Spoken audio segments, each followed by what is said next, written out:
Welcome in, everyone, to the FAA podcast. Good to be here again. Frantically trying to get everything done here for today's show, but it was a pretty decent weekend in football, college and NFL. A lot of upsets in college, and we have 7 new teams in the AP Top 25 poll, so big shakeup. A lot of teams up and coming trying to prove themselves. Yeah, it's been a lot of fun, that's for sure. Very strange year in college football. So we'll start off here with games on Friday. There were 5. A lot of games on Friday. 5. We are covering 4 of them. Tulane upset special in overtime, 27-24 over Houston. And I didn't know that Michael Pratt was out, their starting quarterback.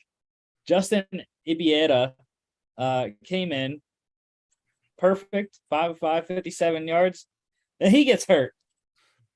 So Kai Horton, the third string quarterback, comes in, plays well, throws 3 touchdowns, only turns it over 1 time. And the Green Wave come back, score right at the end of regulation to tie it. And then they win it on a touchdown after allowing a field goal in the first half of the first overtime period. I know I cashed on this game with Tulane spread plus 2.5. Nice, man. Yeah. It's a good one. I thought there was no way Houston was gonna lose this with Clayton Tune at QB, and I was wrong. Shout out to Tulane, who has, in my opinion, one of the best color schemes and one of the best mascots in college football. Love it. Love the aesthetic. Yeah. But yeah, Brandon Campbell, I believe he's a USC transferred to Houston. Leading ball carrier in the game, 19 carries, 66 yards. Touchdown, 2 catches, -5 yards. Tajay Spears, he's the guy that won the game for the Green Wave, caught the game-winning touchdown in overtime, 14 carries, 54 yards, 6 catches for 85 yards and a touchdown. Nathaniel Dell was his normal self, 8 receptions, 73 yards, 2 scores. Guy to look out for this year in the draft. Didn't know his nickname was Tank. I kind of got annoyed by the broadcasters kept calling him Tank. I'm like, I like Nathaniel better, but all right. Defensively, you got to go with Tulane. Defensive back Jaden Kennedy, 4 tackles, 3 solos, and a 57-yard fumble return for a touchdown.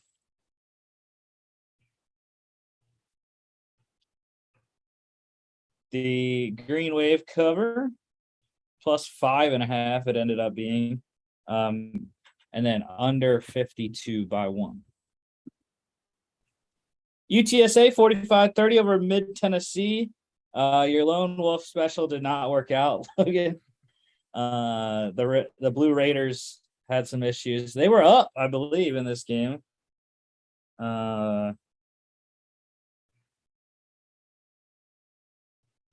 No, they were not. They got beat pretty early, 17-7. And the closest they got was 7 points. Yeah, I was betting on them riding that hot hand coming off that game against Miami, but was wrong. Them's the breaks sometimes, but it happens. You have been on UTSA all season, so you got to be feeling good about this one. Yeah, I mean, Frank Harris, it was a great game. He did throw 3 picks, which probably kept Mid Tennessee as close as they were. But other than the 3 picks, I mean, whale of a game, 75%, 414, 2 touchdowns through the air. And then he also had 12 carries, 31 yards, 2 scores on the ground to go with that. Chase Cunningham wasn't bad either. On the other side, 62.5%. 368, a touchdown, 9 carries, 18 yards. Brendan Brady was big story in this one. 19 carries, 98 yards, a touchdown, 3 catches, 37 yards for the Roadrunners there. 200-yard receivers, almost 3 with Zachary Franklin falling 2 yards short. But Jalen Lane for Mid-Tennessee, 10 catches, 179 yards.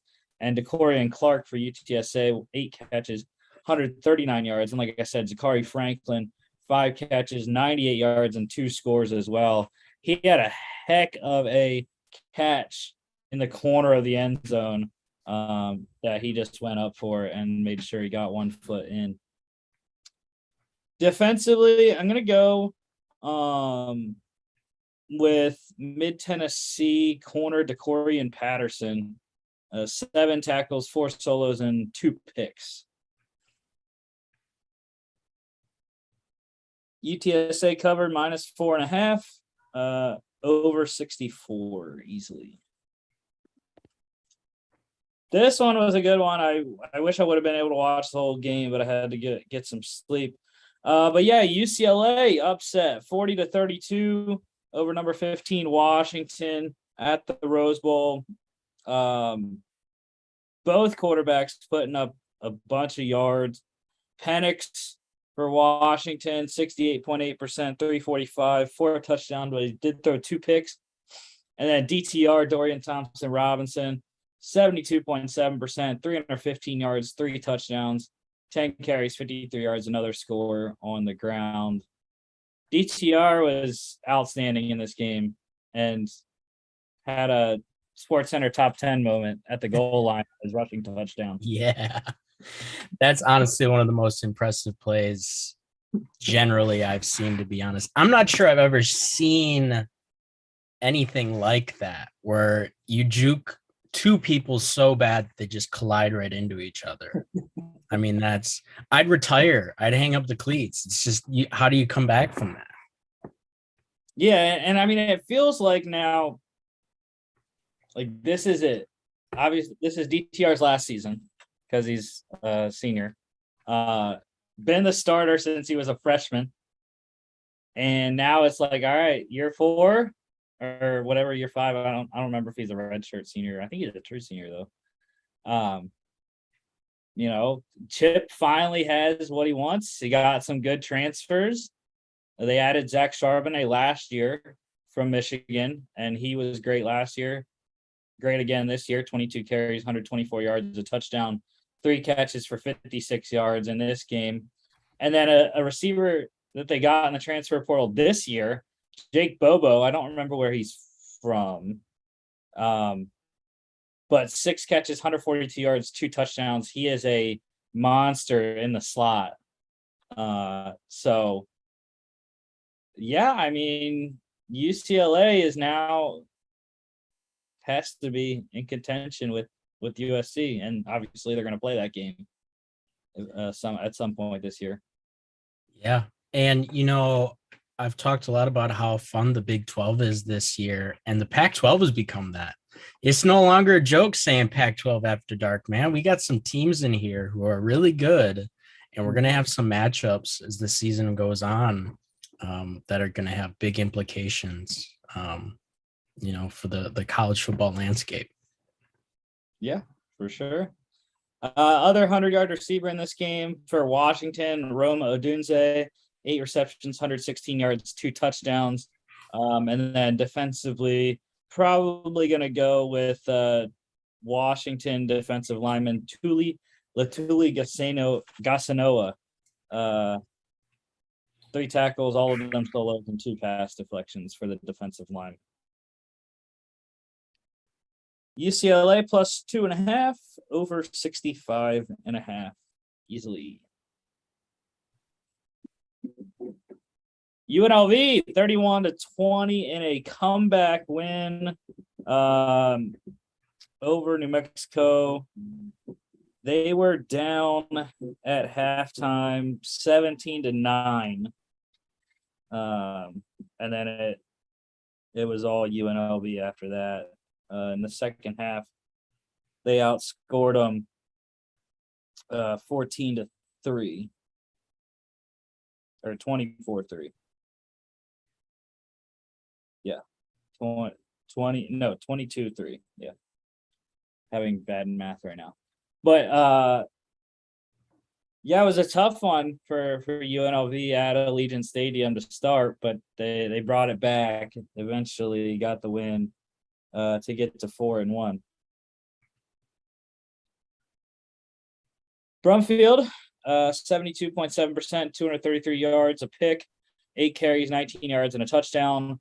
Miles Kendrick for New Mexico, 52%, 163 yards, 2 picks, 8 carries, 30 yards, and 2 touchdowns. Receiver, 100-yard receiver in the game, New Mexico's Jordan Porter, 6 catches, 117 yards. Defensively, I'm going to go with UNLV defensive back Cameron Oliver, sealing the game. 4 tackles, 3 solos, 21-yard pick 6 that made it 31-20. New Mexico did cover, though, plus 14, and the over 44 hit. I was on the under. So, yeah, that interception return for a touchdown hurt me, considering it would have been a push had they not gotten those 7 points. But I didn't watch the second half of this game because I was asleep. But anyways, Saturday, number 4 Michigan, 27-14 over Iowa. This was supposed to be the first test for Michigan this year, and they passed it with flying colors. Again, Iowa doesn't have an offense, so I don't think it's very difficult to beat Iowa right now, as long as you can score more than 14 points. I think you're going to win against them. But yeah, JJ McCarthy didn't have his best game, but Blake Corum continues to just roll people. 29 carries, 133 yards, a touchdown, 2 catches, 9 yards. Yeah. Yep. I mean, that guy's on stock watch. I mean, he's been doing this since last year. I mean, he split time with Hassan Haskins.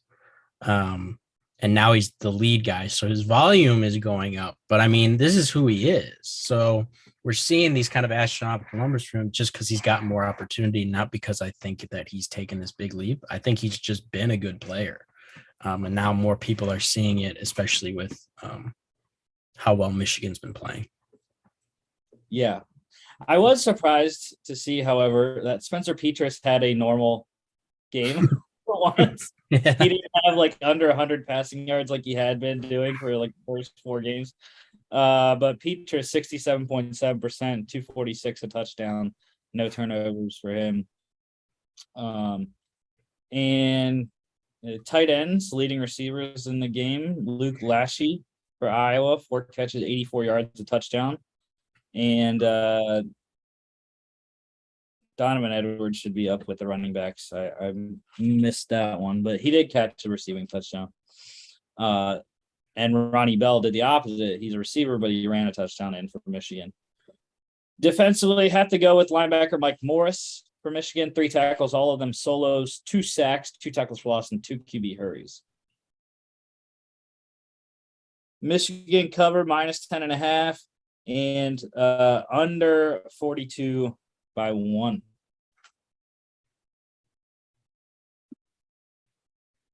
Number 14, Ole Miss getting it done 22-19 over number 7, Kentucky. Bro, this game aggravated me. For one, because I would have won money had Kentucky won. A good amount of money in an underdog parlay by Kelly in Vegas of Barstool. But yeah, I mean, they had it. They had the touchdown that would have put them up. It's just Will Levis didn't allow his receivers to get set. Next play, they get strip sacked and then lose the game. But also on that strip sack,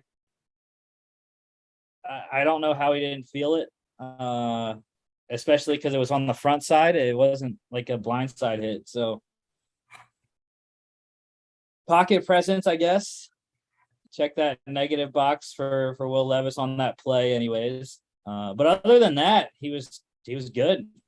75%, 220, 2 touchdowns, 2 fumbles. His O-line couldn't protect him all day. So had that issue. And again, Jackson Dart is not that's not the reason Ole Miss is going to win games. It's their running game and their defense. Because Jackson Dart, 51.7%, 213, no touchdowns, a pick, and then he had 8 carries for 40 yards. But then you look at Quinshon Judkins and Zach Evans both scoring. Judkins, though, 15 carries, 106 yards, a touchdown, and a catch for 14 yards. Mm-hmm. Yeah, I mean, most everyone expected Zach Evans to be the feature back when he transferred from TCU. Still an incredibly talented back, but I mean, Quinshon Judkins has played really well, carving out a role in that backfield. Like you said, that run game is going to be key to their success moving forward. I was incredibly impressed with Ole Miss. I didn't think they were going to win this game. In regards to Will Levis, so I was able to watch some of this game. It did not look well. It did not look good. You mentioned the pocket awareness, the turnovers, some of that. In the box score, like you said, that his stat line, he had good completion percentage, but that was because a lot of the throws he was taking were very safe, very, easy pitch and catch plays.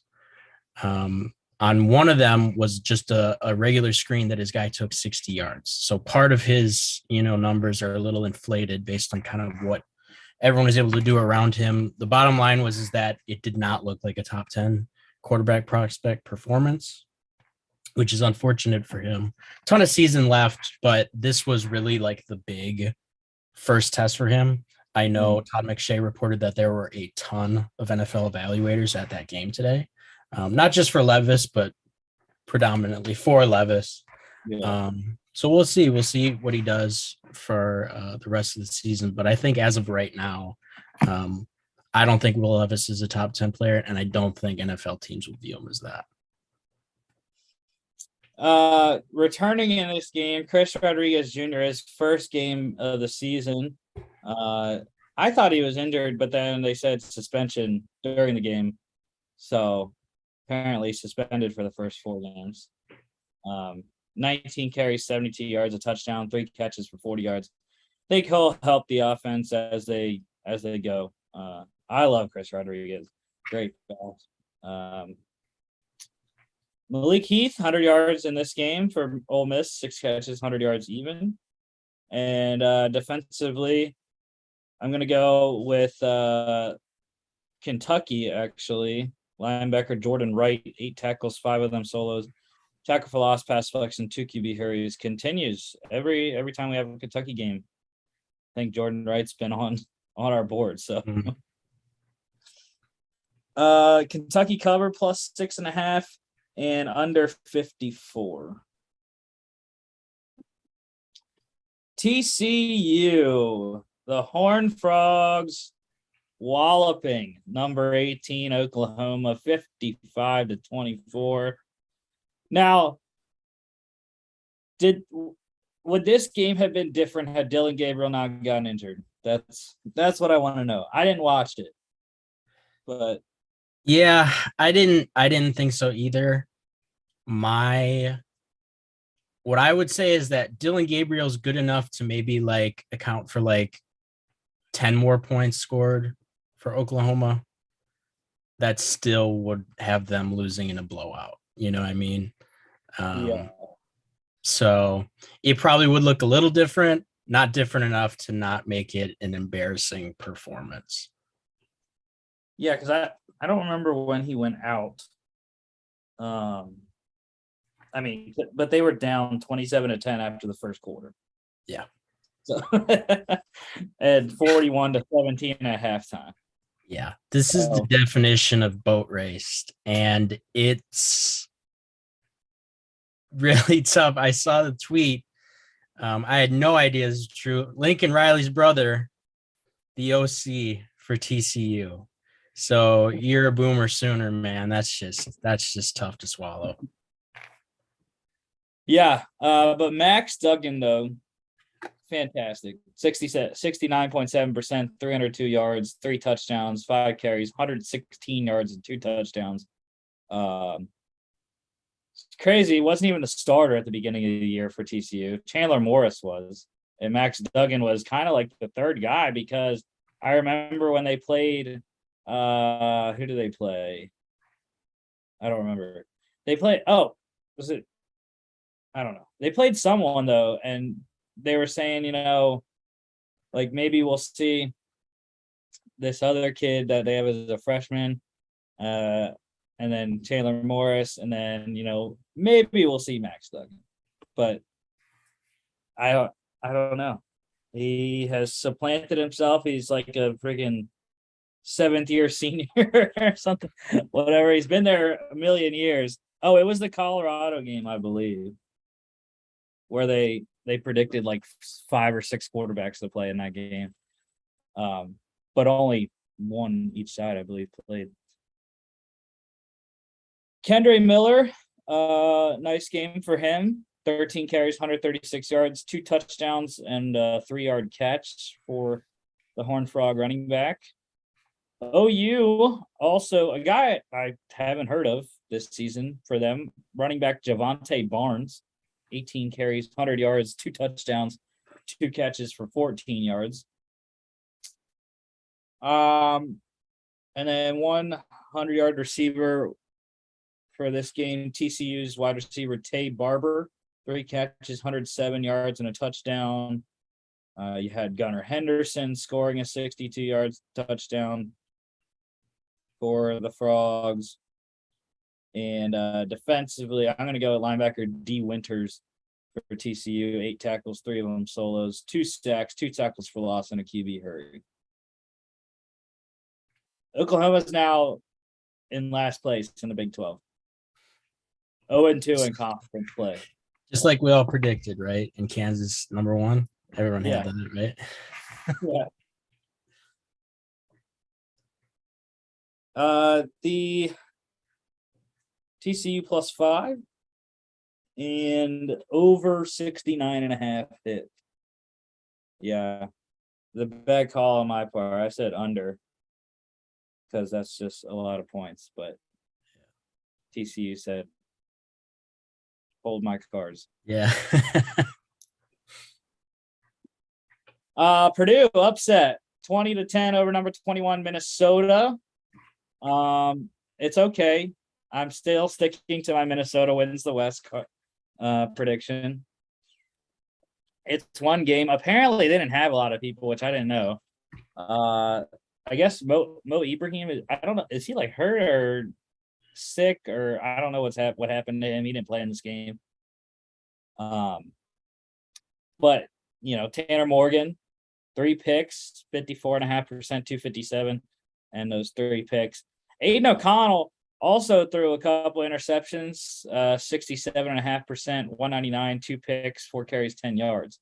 So the quarterback play was not very good in this game, 5 interceptions combined. And, I think Mo Ibrahim just killed Minnesota's offense because Bryce Williams couldn't get much going on the ground. And Purdue, on the other hand, could. Devin Mockabee, great game. 11 carries, 112 yards, a touchdown, and a 5-yard reception. Yeah, this is as Big Ten as it gets right here. Defensive battle, suspect quarterback play, and, ground and pound. And it's funny. So my sister just started her freshman year at Minnesota. And I told her Friday night, she FaceTimes me, and she said, we're going to the game tomorrow. Purdue. I was like, hey, watch out for Purdue. It's not a cakewalk. They'll be competitive. And they have been this season. Purdue's a team like I would not want to play right now, which is a credit to their coaching staff and how they've been able to build up that program, because for the longest time, like Purdue was just like you just write the W in like Sharpie in Big Ten play. So Yeah, in between Drew Brees and now, right? Yeah. Right.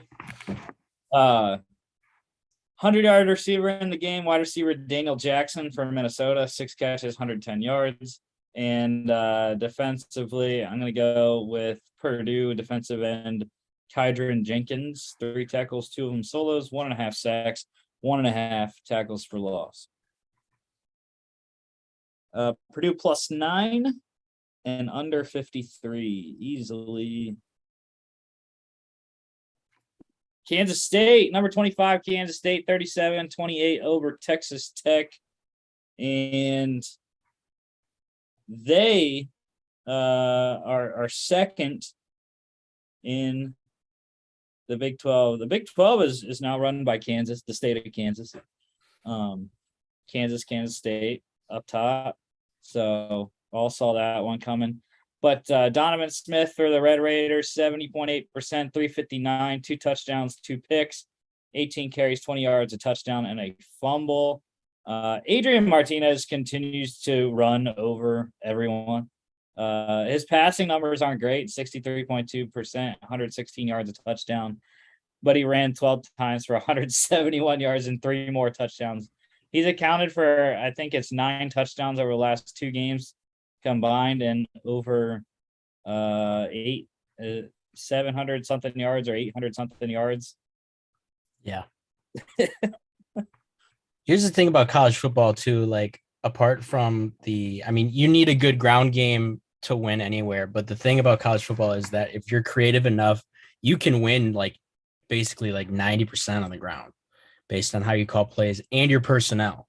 So that's especially true when you got Adrian Martinez and Deuce Vaughn in the same backfield. Like that's scary. Yeah. So yeah, it's exciting. It's a great pickup by them in the transfer portal. Nebraska you're seeing literally effects. hates What? Nebraska literally hates themselves so much. Yeah. It's a tough look. It's a tough look seeing them do all these things, and you're like, we had him for how long? And weren't utilizing them really in that way. But good on Kansas State. Yeah, Deuce Vaughn, running back for the Wildcats, best game of the season, I think, by far. 23 carries, 170 yards, and a fumble, 1 interception for 11 yards. I feel like he's always been talked about as that gadget guy that can do everything and is more of like a pass catcher. But finally, he had a big game on the ground, showed that he can be the runner too.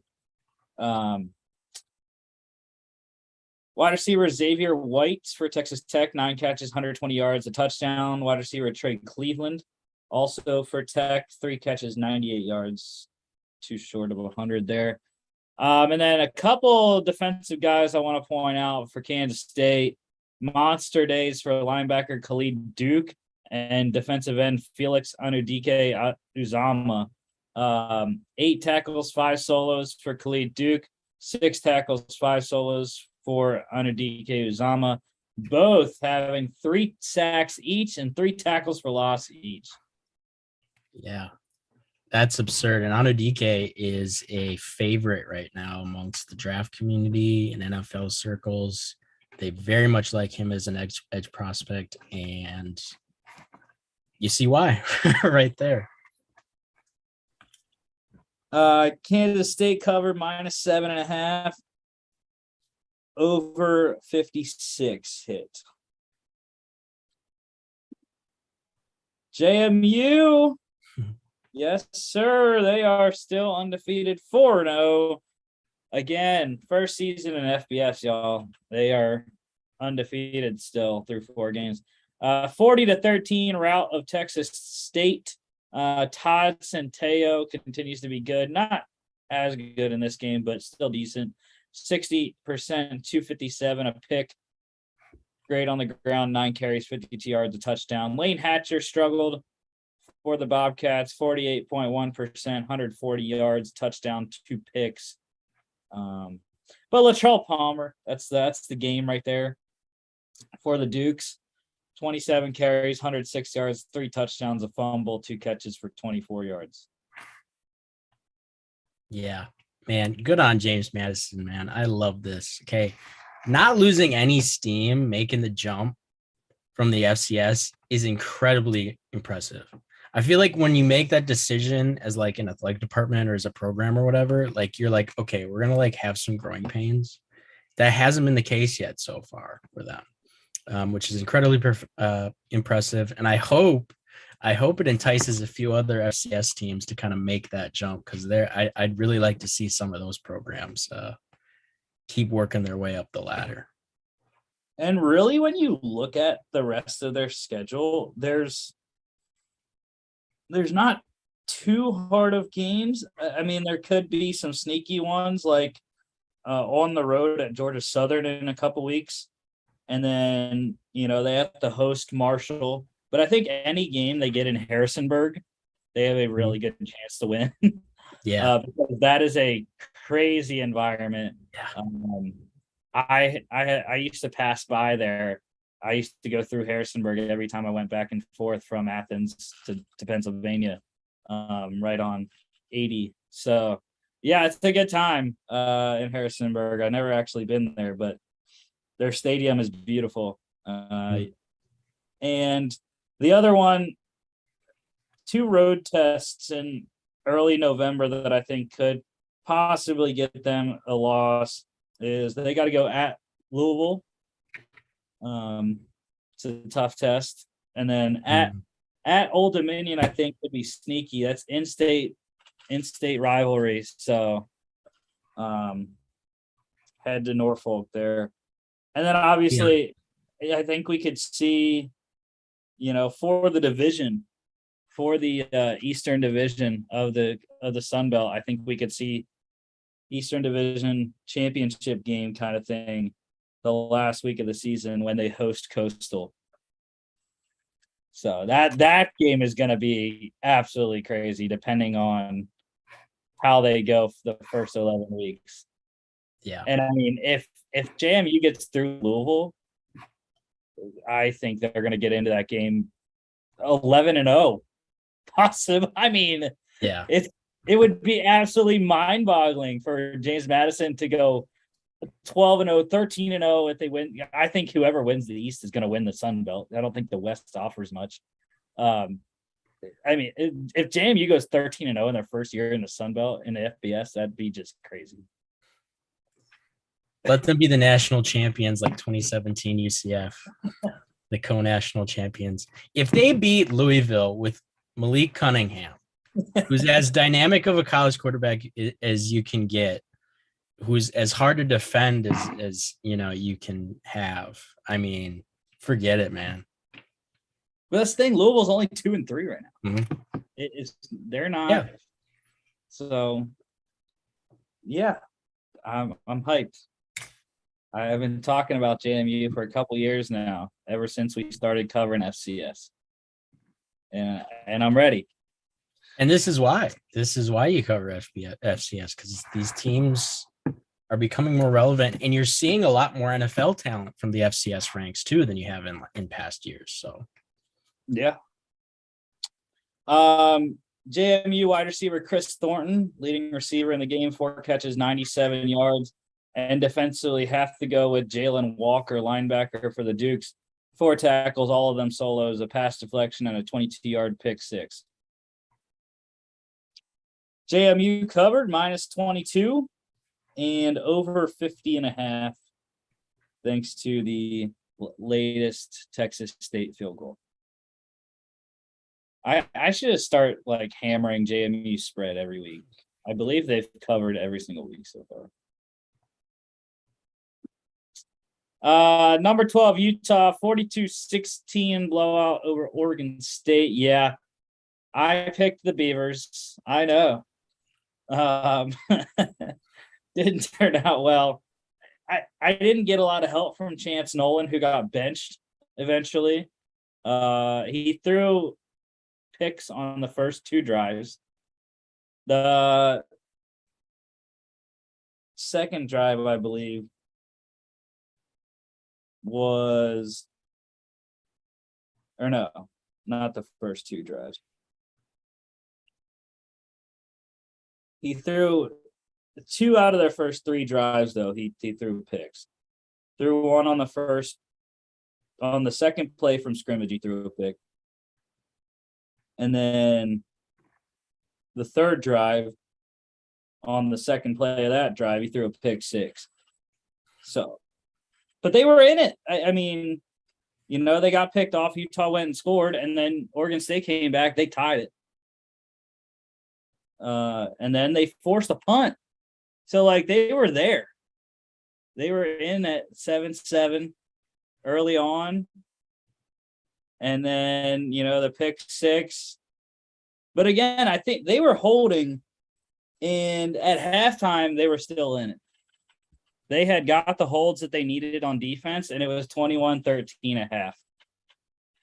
So, I mean, you really can't ask much more than to be within a score of a top 15 team on the road.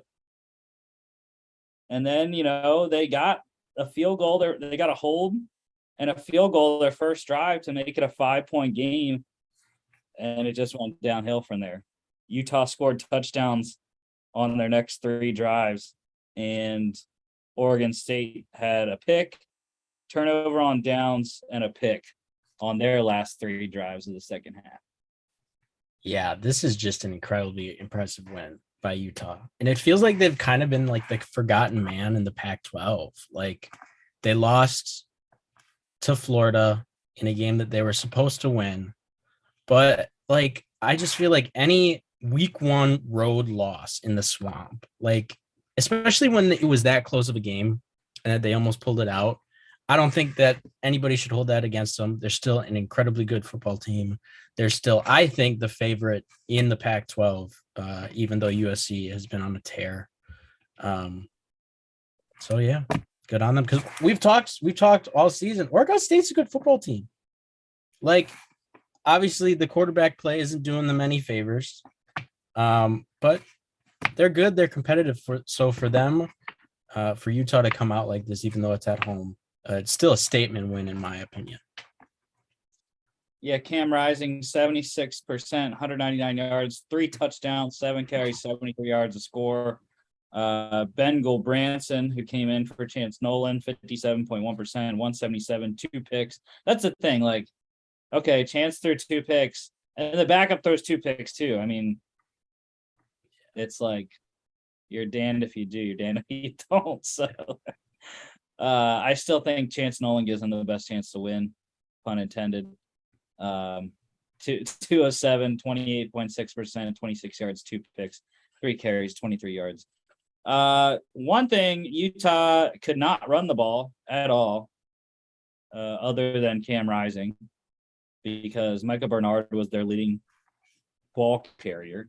6 carries, 19 yards, 3 catches, 37 yards. Deshaun Fenwick, leading rusher in the game, though, other than Rising, 10 carries, 44 yards. And then wide receiver Trayshawn Harrison for Oregon State, 5 catches, 96 yards, leading receiver in the game. We had 2 receiver rushing touchdowns, which was weird. 1 for each side. Silas Bolden for Oregon State, 29-yard touchdown run. And for Utah, Jalen Dixon, 22-yard touchdown run. Defensively, I don't think you can have a better game than corner Clark Phillips III for Utah. 3 tackles, 1 solo, and 3 picks, with one of them being a 57-yard pick 6. Yeah. Yeah, I saw the play, and I tweeted about it. I was like, Clark Phillips is not the guy. Anytime you throw an out from the opposite hash, it's a bad idea in general. But when you throw it on a guy who's basically an NFL player, Clark Phillips is getting first round mocks consistently, is a terrible idea. Yeah, I don't know. That's just not reading the scouting report on that, but I don't know. Maybe next year is the year for Oregon State. I've given up. But Utah cover minus 10.5 and over 54 hit. Number 2, Alabama, 49-26 blowout over number 20, Arkansas. This one was in Fayetteville. And Bryce Young goes down, no problem. Jahmyr Gibbs says, I got you, coach. And I'll take 270 plus to the house. Jalen Milroe did the same thing coming in at quarterback. But, yeah, Bryce Young, 7 of 13, 173 yards, a touchdown, a pick, and a rushing touchdown. And the thing that I was getting mad during this game, I had Bama spread minus 17. Arkansas came all the way back almost. And I was like, bro, this would not have happened had Bryce Young not gotten injured, because he was absolutely carving them up early on. I mean, they had no answers for the passing game on defense. And then once Milroe came in, he scored on his first drive. But then after that, they held him for a good portion of the third quarter. And then finally, you know, the long running plays just killed him. But KJ Jefferson, 54.2%, 155 yards, a touchdown, 17 carries, 38 yards. Jalen Milroe, like I said, for Alabama, 4 of 9, 44.4%, 65 yards, a touchdown. But again, the long rushing touchdown, 6 carries, 91 yards, a score. And then Cade Fortin eventually came in for Jefferson, 4 of 10, 40%, 35 yards there. Yeah. Yeah. I think this is the game where we've kind of all been waiting for it. Like, give Jahmyr Gibbs the keys to the offense. And it sucks that it took like Bryce Young's injury to kind of like force that issue. But you see right there, like, we all knew that like Jahmyr Gibbs was talented enough to do this if you give him enough volume. I think the more touches you can get a guy like that, the more success you're going to have. And he showed that he can just put the team on his back when they needed him to. I haven't heard anything on Bryce Young injury. Hopefully it's not too serious. I know a number of players came out and said that it could be serious depending on how he landed on it, but I mean, just as far as I heard Saban talking post game, he said sprained shoulder. So, which, you know, whatever the word, whatever joint it is, you know, they're AC and SC, I believe. I believe SC is the other one. Whichever one that is, you know, will determine. I don't think he's going to be out long. And, you know, they have A&M this week, but I don't think Bama's stressing because A&M, for as good as they've been on defense, have not had enough offense to win games. But yeah, I think the Bama defense was outstanding against the QB run game. You know, Jefferson only 38 yards on 17 carries. I thought they did a great job of that. But yeah, Jahmyr Gibbs, though, 18 carries, 206 yards, 2 touchdowns, 2 catches for 20 yards. And I mentioned the 70-yard runs. So, yeah, Arkansas had gotten to within 5 at the end of the third quarter, 28-23 Bama. And then you had Jace McClellan score a touchdown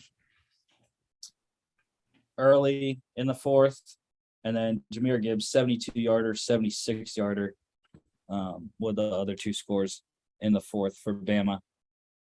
Raheem Sanders, Rocket Sanders for Arkansas, 22 carries, 101 yards, touchdown, 2 catches, 19 yards. Not Kobe Prentice for Alabama was leading receiver, 3 catches, 92 yards, a touchdown.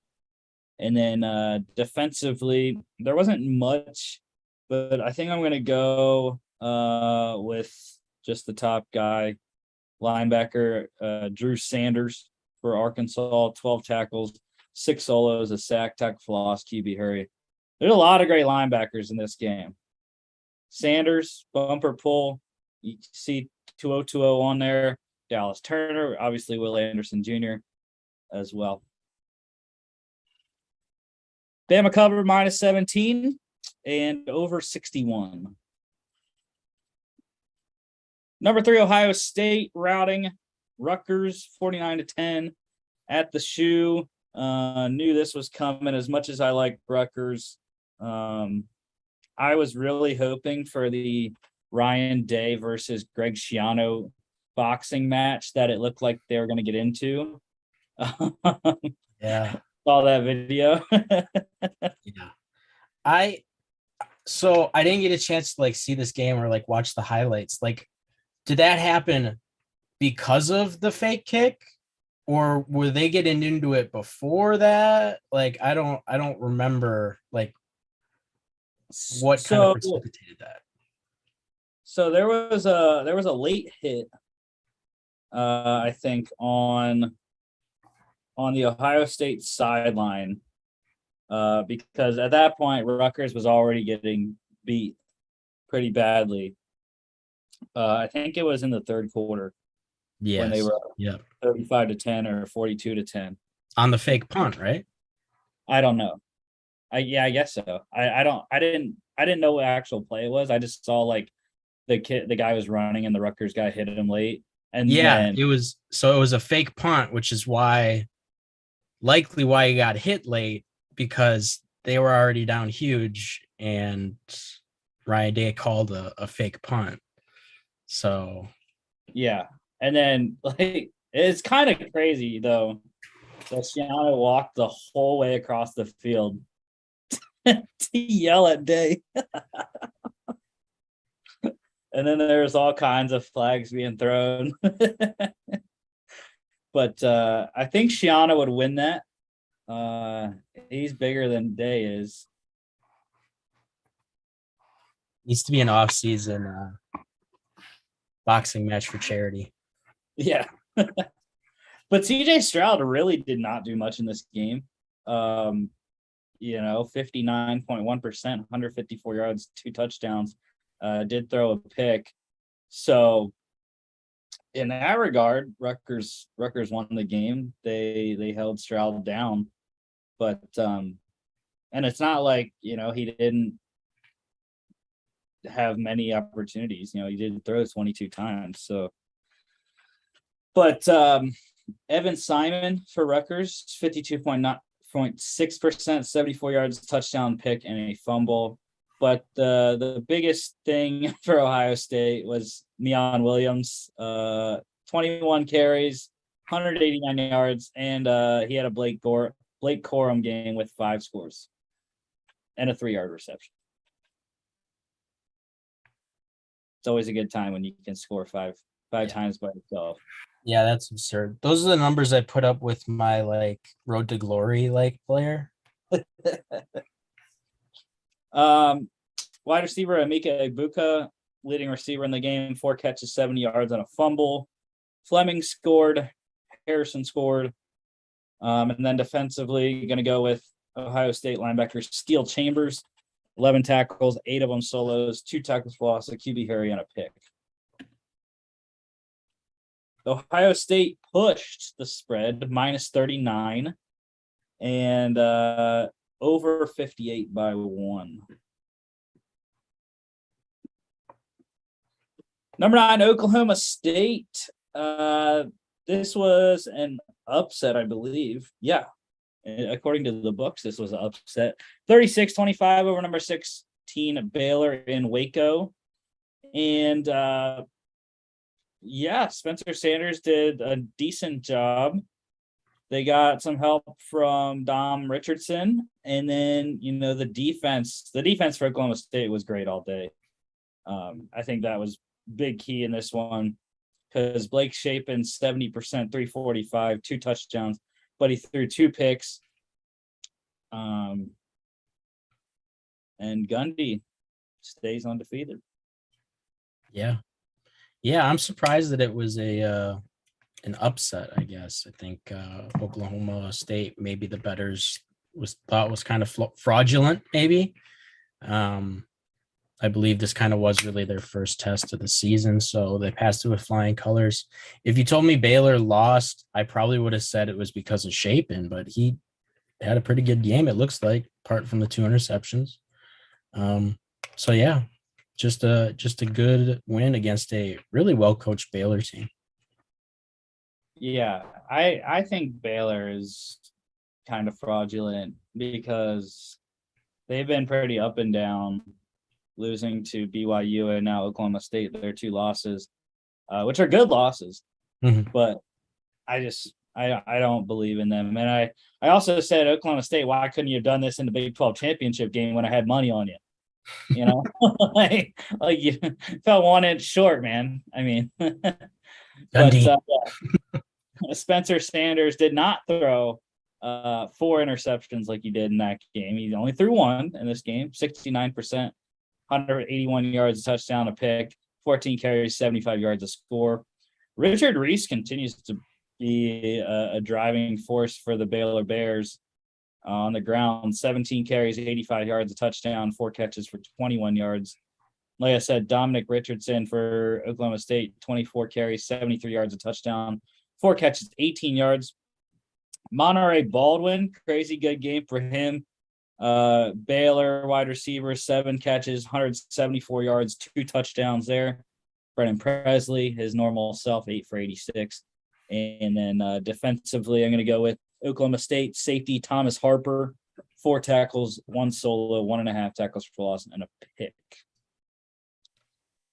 Oklahoma State plus 2.5 and over 56. Number 22, Wake Forest, 31-21 over number 23, Florida State. FSU is not back yet. Sam Hartman, 64.7%, 234, 2 touchdowns. Jordan Travis for FSU, 65.7%, 281, 3 touchdowns, and a fumble. Pretty good quarterback play all around. Pretty good game all around, I think, as well. Makes sense when you're separated by 1 spot in the rankings and in the same conference. But yeah, the running game for Wake, I think, might have been the difference in this game. Yeah, impressive win by Wake Forest. I think anytime you lose a close contest to, a team like Clemson, I think there's definitely a tendency to be kind of hung over after that. They took care of business, got the job done against a really good Florida State team. Like you said, I don't think they're back yet, but, I think this season is an indication that they're working their way back and that they're going to become more and more competitive as this coaching staff kind of cements their culture. I want to highlight, man, Jordan Travis has been good this season, man. He's been really good. He's made some really impressive throws. So another guy to kind of just keep our eye on as the college football season progresses. Yeah, and running game here, running back Justice Ellison for Wake, 18 carries, 114 yards, a touchdown, 1 catch for 10 yards. And then A.T. Perry, great receiver for the Demon Deeks, 8 catches, 91 yards, a touchdown. Johnny Wilson continues to be a beast for Florida State, the 6'7" kid, 6 catches, 85 yards, another touchdown there. And then Micah Pittman for FSU, he scored twice to go along with 5 catches for 85 yards. Defensively, a lot of stats in this one. I am going to go with Florida State linebacker Kalen DeLoach, 5 tackles, 4 solos, a sack, tackle for loss, pass deflection, and a QB hurry. Your guy Jared Verse had a good game as well. Yeah, great to see him back from that injury. Another guy to keep your eye on as kind of college football season progresses because he is a favorite among the draft community. Yeah, 4 tackles, 2 solos, a sack, 2.5 tackles for loss. Wake Forest plus 5.5 and under 68. Very high for that one. Number 11, Penn State, 17-7 over Northwestern in the muck. It was a gross day in Happy Valley. Turnovers abound there, and Penn State did what Penn State does. They find a way to win. Ryan Helinski, 40.5% completion, 210 yards, 1 touchdown, a pick, and a fumble. Sean Clifford for Penn State, 50% completion, 140 yards, a touchdown, and a pick, 3 carries for 13 yards. It's not often that a team fumbles the ball and loses 4 fumbles and wins the game. But that's exactly what Penn State did. It helps when the team you're playing is Northwestern. But yes, still very impressive. Another quintessential Big Ten game in the elements, low scoring, defensive battle. What more can you ask for? This is football. This is what football is meant to be. Yeah, Penn State ended up -2 in turnovers, 5-3. And the biggest difference is that Penn State was they scored all 17 points, I believe, off those 3 turnovers from Northwestern, and Northwestern didn't score any points, I don't think, on any of the turnovers, the 4 fumbles and the interception that they got. Maybe they did score that touchdown off one. I don't think they did, though. I think that was just a drive. Yeah. Northwestern didn't score any points off the touchdowns or off the turnovers, and Penn State scored 14 points off of their 3 turnovers that they got on defense. I'm interested to see what James Franklin does next game. They have a bye week this week, and then it's pull your jock strap up time, because they got to head to the Big House and play Michigan on October 8th. So, or not 8th, October 15th. So, yeah, it's going to get real quick for Penn State. And luckily, they have this bye week to get ready for that. So I think that's going to help them a lot, having 2 whole weeks to get prepped for Blake Corum. And I mean, when you look at it, I mean, is that just, obviously we'll talk about this more in a couple weeks, but I'm a homer, but I do think Penn State has a shot, because other than Ronnie Bell, they have, I guess, Eric Hall at tight end, but I think Penn State has the defense to hold up against Corum. It's just, can the offense score on the Michigan defense? Yeah, that's an incredibly interesting game, because I think that the home field advantage gets negated by the fact, as you just mentioned, Penn State will be coming off a bye week, so they get 2 weeks to prepare for this game. Now that all depends on how James Franklin, plays, and if they, execute well during that time. But yeah, as of right now, I'm not sure what my pick would be for that game, to be honest. I think it'll be a very close game.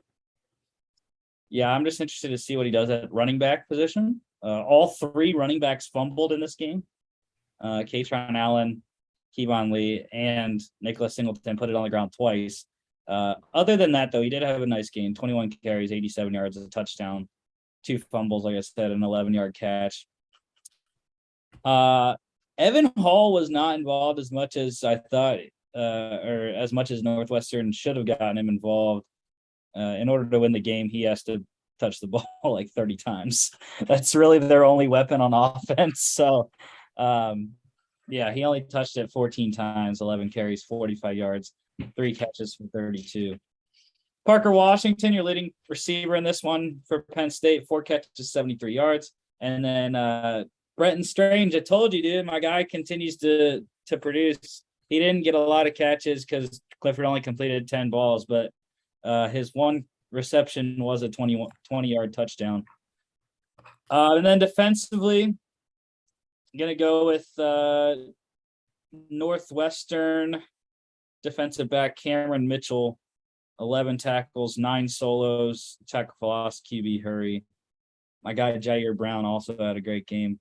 one of the top safeties coming out this next year in the draft. Northwestern covered plus 25.5 and under 50 easily. How about Kansas?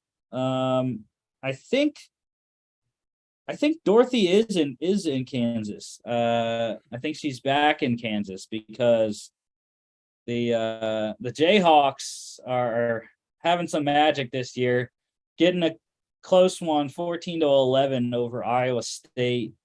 Jalen Daniels, not a good game, 50%, 93 yards, 1 rushing touchdown. Hunter Deckers had a decent game for the Cyclones, 62.5%, 287, a touchdown and a pick. But Kansas found a way. Yeah, that's what good teams do. And it's insane to say it, but in the year of our Lord 2022, Kansas is a very good football team. And it's crazy. They held this lead from the 5:25 mark in the second quarter. They were up 14-0. And they allowed 11 points the rest of the way. Didn't score any on offense. Yep. Lance Leipold knows how to win, man. It's crazy. The resume speaks for itself. Yeah, and with this weekend, though, like the Heisman picture has just got muddier. Like all the top Heisman guys had terrible weekends. You know, Bryce Young gets hurt. CJ Stroud only throws for 154, 2 touchdowns and a pick. Jalen Daniels only throws for 93, doesn't have a great running day. He did score 1 rushing touchdown, and they only score 14 points. Like that's the top 3 quarterbacks right now in the Heisman. Mm-hmm. Yeah. So like I don't even know who to think at this point. Yeah. Brock Bowers. If it was tomorrow, I think he'd probably run away with it.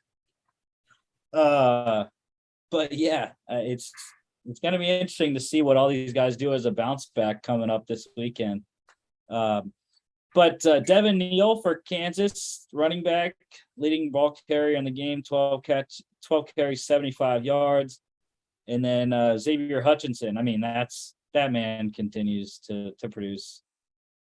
Yeah. Iowa State, 13 catches, 101 yards. He's going to be a great selection in the second round next year.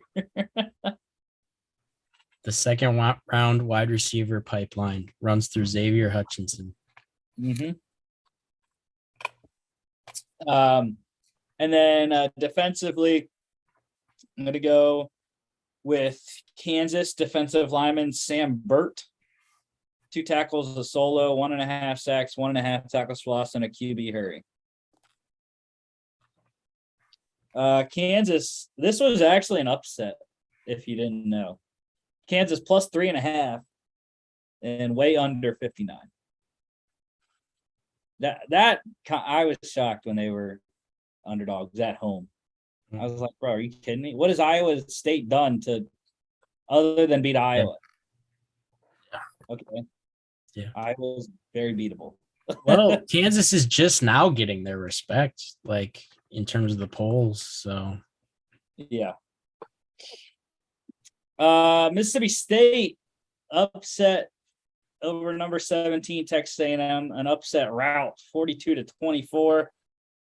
Yeah, I had taken A&M. We all had A&M. A&M was also a part of my underdog parlay this week, along with I got Kansas and Oklahoma State right. I didn't get A&M nor Kentucky right, so it's all right though. But Will Rogers, I mean, awesome, 68.9%, 329, 3 touchdowns.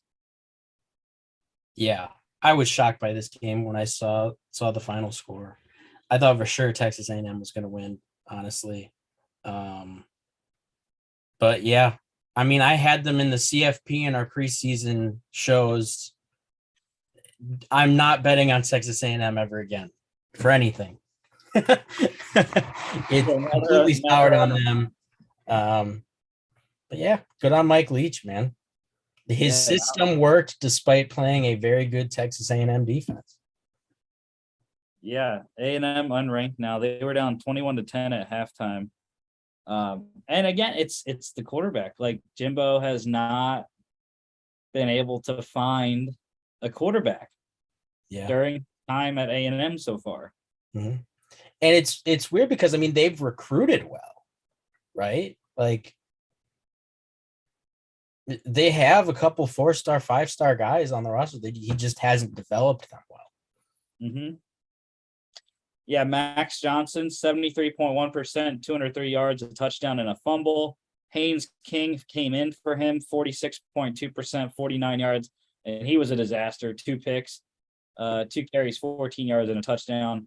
I think it's safe to say, regardless of how Max Johnson plays the rest of the season, if I was Jimbo, seeing what Haynes King did, I would be like, no, we're not putting Haynes King in the game ever again this year. Like he can't. But Devin Achane, regardless, he did have a good game. 16 carries, 111 yards, and a fumble. 6 catches, 21 yards. Ra Thomas from Mississippi State. How you like that name? Love it. 5 catches, 134 yards, a touchdown. And then Moose Muhammad the third. Another great name. Yeah, I'm pretty sure that's Moosin's son. Musa Muhammad's son. 6 catches, 119 yards, and a touchdown.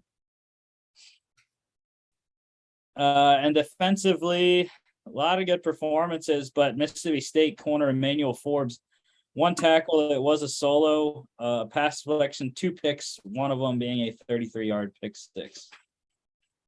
JP Purvis, also a great game for that Bulldog there. Mississippi State covered easily, -4 and over 45 easily. 45 was that spread, or over under total. Crazy. How about a fun game at the Dome? 59-0 Syracuse over the Wagner Seahawks. Garrett Schrader, I mean, I would be pissed if I was him, bro. How do you have a 90.1 QBR when you didn't miss a throw? I mean, 17 of 17, 100%, 238, 2 touchdowns. And he also had a rushing touchdown. How does that not equal 100 QBR? Yeah. Don't know. I don't understand.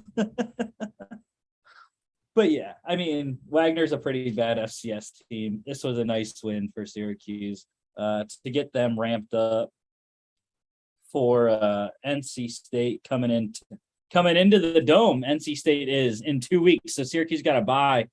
They got 2 weeks to prepare for Devin Leary and the Wolfpack there. I would not like that though. If I was them, I don't like that they scheduled that in terms of Syracuse, anyways, because they have to host NC State and then they have to go to Clemson the week after that. So like, that's bad scheduling on NC State or on Syracuse's part. You got to put your bye in between those 2 games. Yeah. So those are probably their 2 toughest games on their schedule. Yeah. But Sean Tucker, I mean, he's the guy. 23 carries, 232 yards, 3 touchdowns, 2 catches, 15 yards. Yeah. This was the dynasty running back week in college football. Like the dudes who like had insane games were the dudes that everyone's been talking about now, and this kind of, make sure you get those 23 picks, and you're seeing why now. Yeah, I believe I have 1st round picks. And I'm doing so bad in my dynasty leagues right now that I should be high enough to take a good running back. But LeQuint Allen also had 100 yards for Syracuse, 4 carries, 112 yards and a touchdown. That's pretty decent average of 28 per carry. I think if you get that every carry, I would be happy as a coach a little bit. And then leading receiver in the game, Aronde Gadsden the second for Syracuse, 4 receptions, 66 yards. Ryan Kraft, the quarterback for Wagner, 2 of 6. I don't know if like Wagner runs a triple option or what, because their starting the only quarterback that they had throw a ball, only threw it 6 times, and you're getting blown out 59-0. 19 yards though on those 2 completions and a pick. Defensively, defensive back Darian Chestnut for Syracuse, 1 tackle. It was a solo and a 28-yard pick 6. Did you see what happened in this game at halftime? How they negotiated it down? No. Both sides agreed to negotiate the quarters down to 10 minutes. I have seen that happen before. I didn't know. That was the first time I've ever seen. I did not know that was a thing. Yeah, you can do that at halftime in bad games like this. Syracuse covered just barely though. They just barely covered. -54 was the spread in this one. They got it done though. And unfortunately the under hit though for the over bettors. The under 63.5 hit in this game. Washington State 4-1, 28-9 over Cal. Cameron Ward, great bounce back game, 67.5%, 343 yards, 3 touchdowns. Another 2 picks though. That's starting to become a trend with Cam Ward though. Threw 2 against Oregon as well. So, you gotta stop throwing. You're not going to be able to play Cal every week. Yep. But Jack Plummer, pretty decent day for him, 69.7%, 273. Their other quarterback that came in, Kai Milner, did not do very well. 1 of 4, 25% for 7 yards. But yeah, I mean, Washington State, in my mind, they should be 5-0. They had Oregon, but they'll have to take 4-1 at this point. Another good team in the Pac-12. Yeah, Jaden Ott, the leading rusher in this game for Cal, 16 carries, 69 yards, a touchdown, 7 catches for 41 yards. 200-yard receivers in the game. Raynard Bell for Washington State, 8 catches, 115 yards, a touchdown. Jeremiah Hunter for Cal, 6 catches, 109 yards. And defensively, going to go with the bottom guy there, Cal defensive end Ethan Saunders, 2 tackles, half a sack, half a tackle loss, and a pass deflection. Washington State cover -4, way under 52.5. LSU, what a comeback for the Fighting Brian Kelly's, 21-17 at Bryant-Denny Stadium. Or Jordan Hare, Bryant-Denny's Alabama Stadium. Mm-hmm. Jordan Hare. I always forget what Auburn Stadium is. But yeah, 17-0 LSU trailed. And everyone was like, what is happening to LSU right now?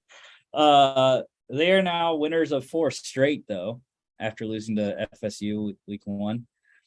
But yeah, I mean, it wasn't Jaden Daniels that got them there. It was the defense that sparked it with a 23-yard fumble return for a touchdown. And then, Jaden Daniels did get a rushing touchdown. And they got the ground game going with Williams and Emery there. And they eked it out, scoring with 3:32 to go in the third quarter. That was the last touchdown of the game. Yep. Tough day for fellow Brian Kelly haters everywhere.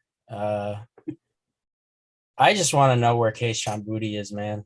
Like, what's the deal going on? What's the behind the scenes there?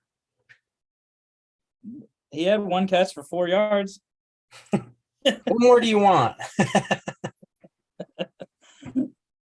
Yeah, he's gonna transfer. It's fine. I forget. I heard there was a quarterback that literally just put his name into the transfer portal. I don't remember who it was. It's crazy that you're putting your name in the transfer portal in the middle of the season. That's kind of weird. But there's a quarterback, I just don't remember who it was, that did that just recently. Robbie Ashford for Auburn, though, 50% completion, 337, 2 touchdowns and a pick, 11 carries, 19 yards and a fumble.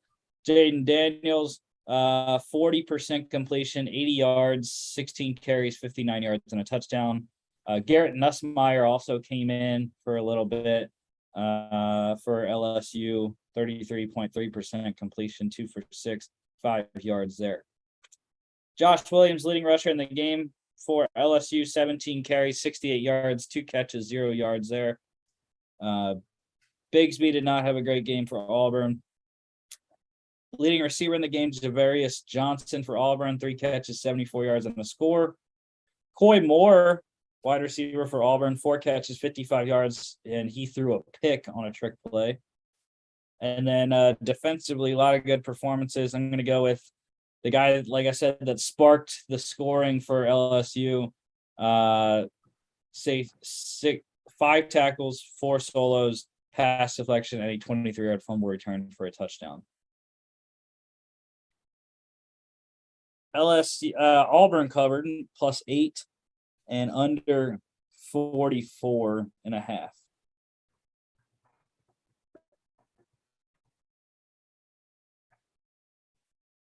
I'm impressed by myself. I held myself back from saying Tigers while talking about any of the players because they're both Tigers.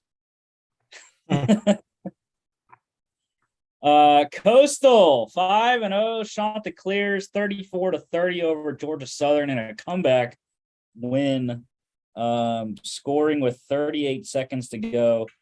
And everyone's was going crazy about the CJ Beasley rushing touchdown that won it. I really didn't think it was, like the greatest play I've ever seen. He hurdled a guy and got in the end zone. I don't know. I didn't think it was that special, but there are a lot of people that are out there that were like, "Oh my God, that's a crazy play."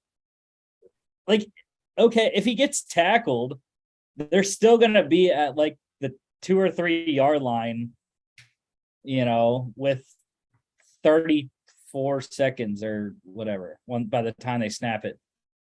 That's your Georgia Bulldog fandom showing right there. When you got your tight end hurdling dudes every other week, it's nothing to you. I just didn't think it was that great of a play. But regardless, Grayson McCall was wonderful once again. 67.6%, 335, 3 touchdowns, 10 carries, 31 yards, another score on the ground, and a fumble.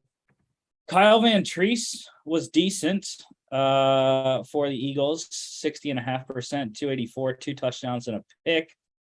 And then Jalen White for Southern on the ground, 18 carries, 145 yards, a touchdown, and a 10-yard catch. Like I said, Beasley with that game-winning rushing touchdown from 24 yards out.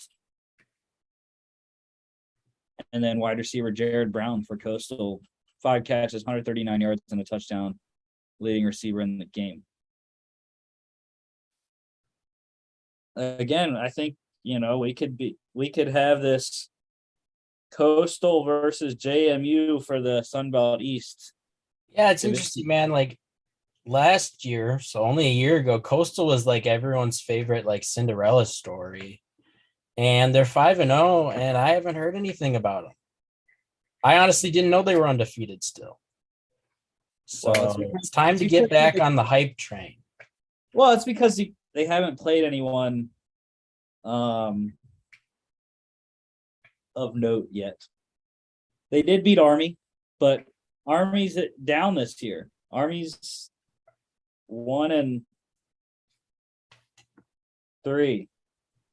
Or yeah, Army's 1-3 this year. So they're not having a good year. So that, and then otherwise, their other 4 games, they played Gardner-Webb, Buffalo, and Georgia State in Southern here. And the thing is they've mostly been close games. Like they beat Gardner-Webb by 4 at home. And then, they beat Buffalo by 12 and Georgia State by 17. And now they beat Southern, which I think Southern is a quality Sun Belt team, despite being 3-2. Southern's always tough, I think, especially if you got to go to Statesboro to play them.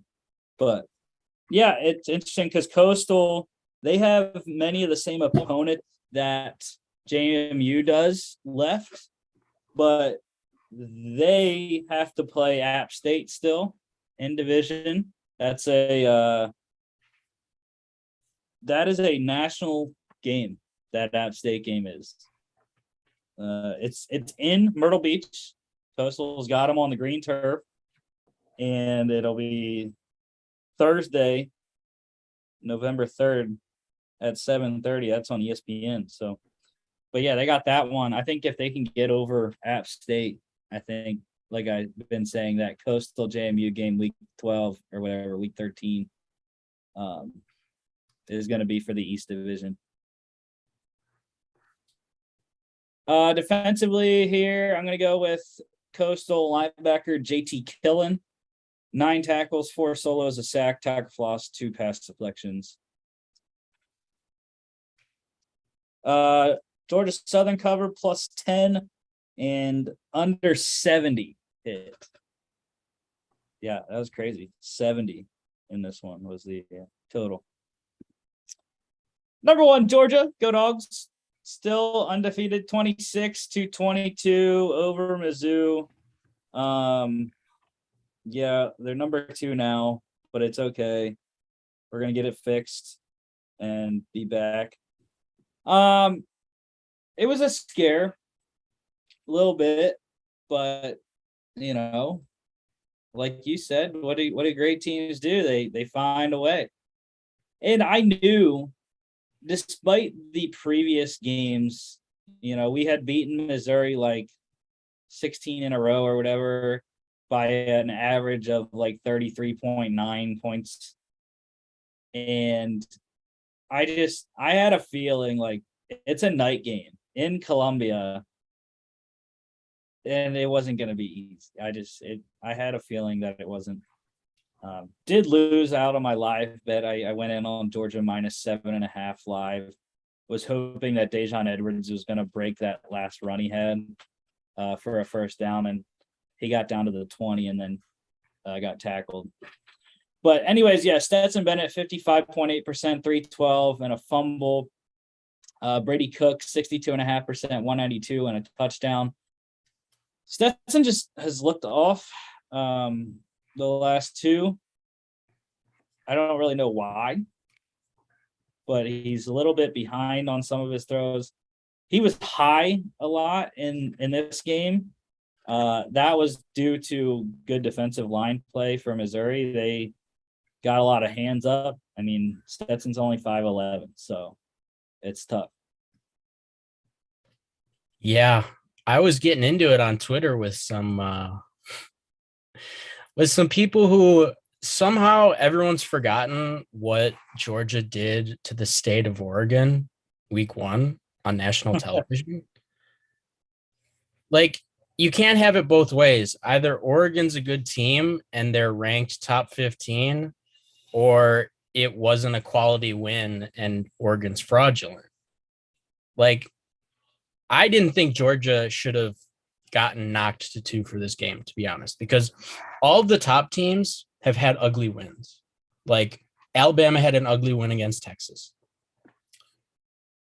Ohio State did not look great against Notre Dame. So the way I saw it, like, I feel like those are clearly the top 3 teams. I don't think they should have messed with it, to be honest, because I think each of them, in terms of their resume right now, is pretty equal. And then, yeah, Like Joel Klatt tweeted that Georgia should fall to 5. And I retweeted and I was like, dude, like that's such a shameless tweet. Like if Georgia played like Clemson right now, like it would be ridiculous. It would be ridiculous. I tweeted, I was like, they'd send them to the NAIA. Like it wouldn't be a contest, I don't think. Yeah, and the thing that I think people are kind of dismissing with this game is the fact that, okay, so Missouri scored 22 and they only lost by 4. But Georgia only allowed 1 touchdown. Yeah. They made them kick 5 field goals. 3 of them, I believe, were from or 2. Yeah, 2 of them, 2 out of the 5. The kid had to kick from 50 plus. He made a 52 and a 56 yarder. And one of the other ones was right under that at 49. So it's not even like they were getting into the red zone and then kicking field goals. All of their field goals, 4 out of the 5 were from 40 plus. Yeah. Yeah. If you're worried about Georgia, it's because you're worried about Stetson Bennett and you're worried about someone else emerging as like a consistent playmaker besides Brock Bowers. But this is still a championship level defense, the best defense in the FBS. And that counts for a heck of a lot. Yeah, and that in the second half, they did it without Jalen Carter too, which not sure how long he's going to be out. I heard something that he could be out too long in terms of what Georgia needs from him. But one thing, you saw how good Kirby is because Georgia made the adjustments at halftime. They started pounding the rock, and it worked. Both of their touchdown drives in the second half to win the game were running. Kenny McIntosh, Kendall Milton, Dejon Edwards. They were just 3-back rotation and just pounding Mizzou, which was great because it eliminated the pass rush that had been plaguing Georgia's O-line the first half. So, yeah, it was scary to be a Dog fan on Saturday night, but, we got it done. So happy to still be undefeated and go into this next game here. And I think they're gonna. I think it's gonna be a statement in Athens next weekend. Mm-hmm.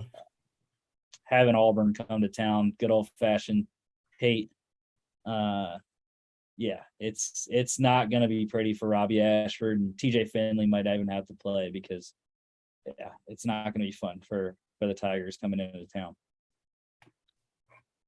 But Dominic Lovett was the leading receiver in the game.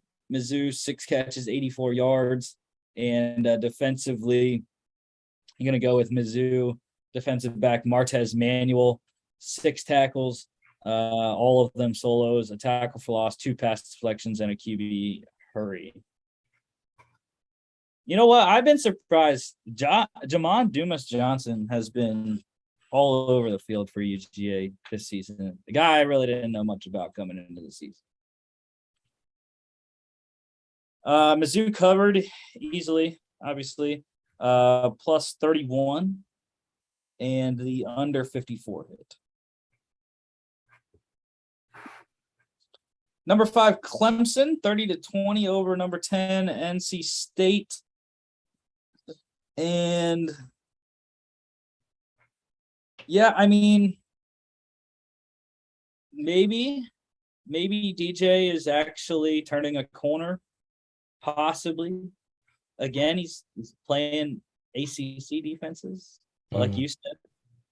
They played Georgia again this year, like they did last year.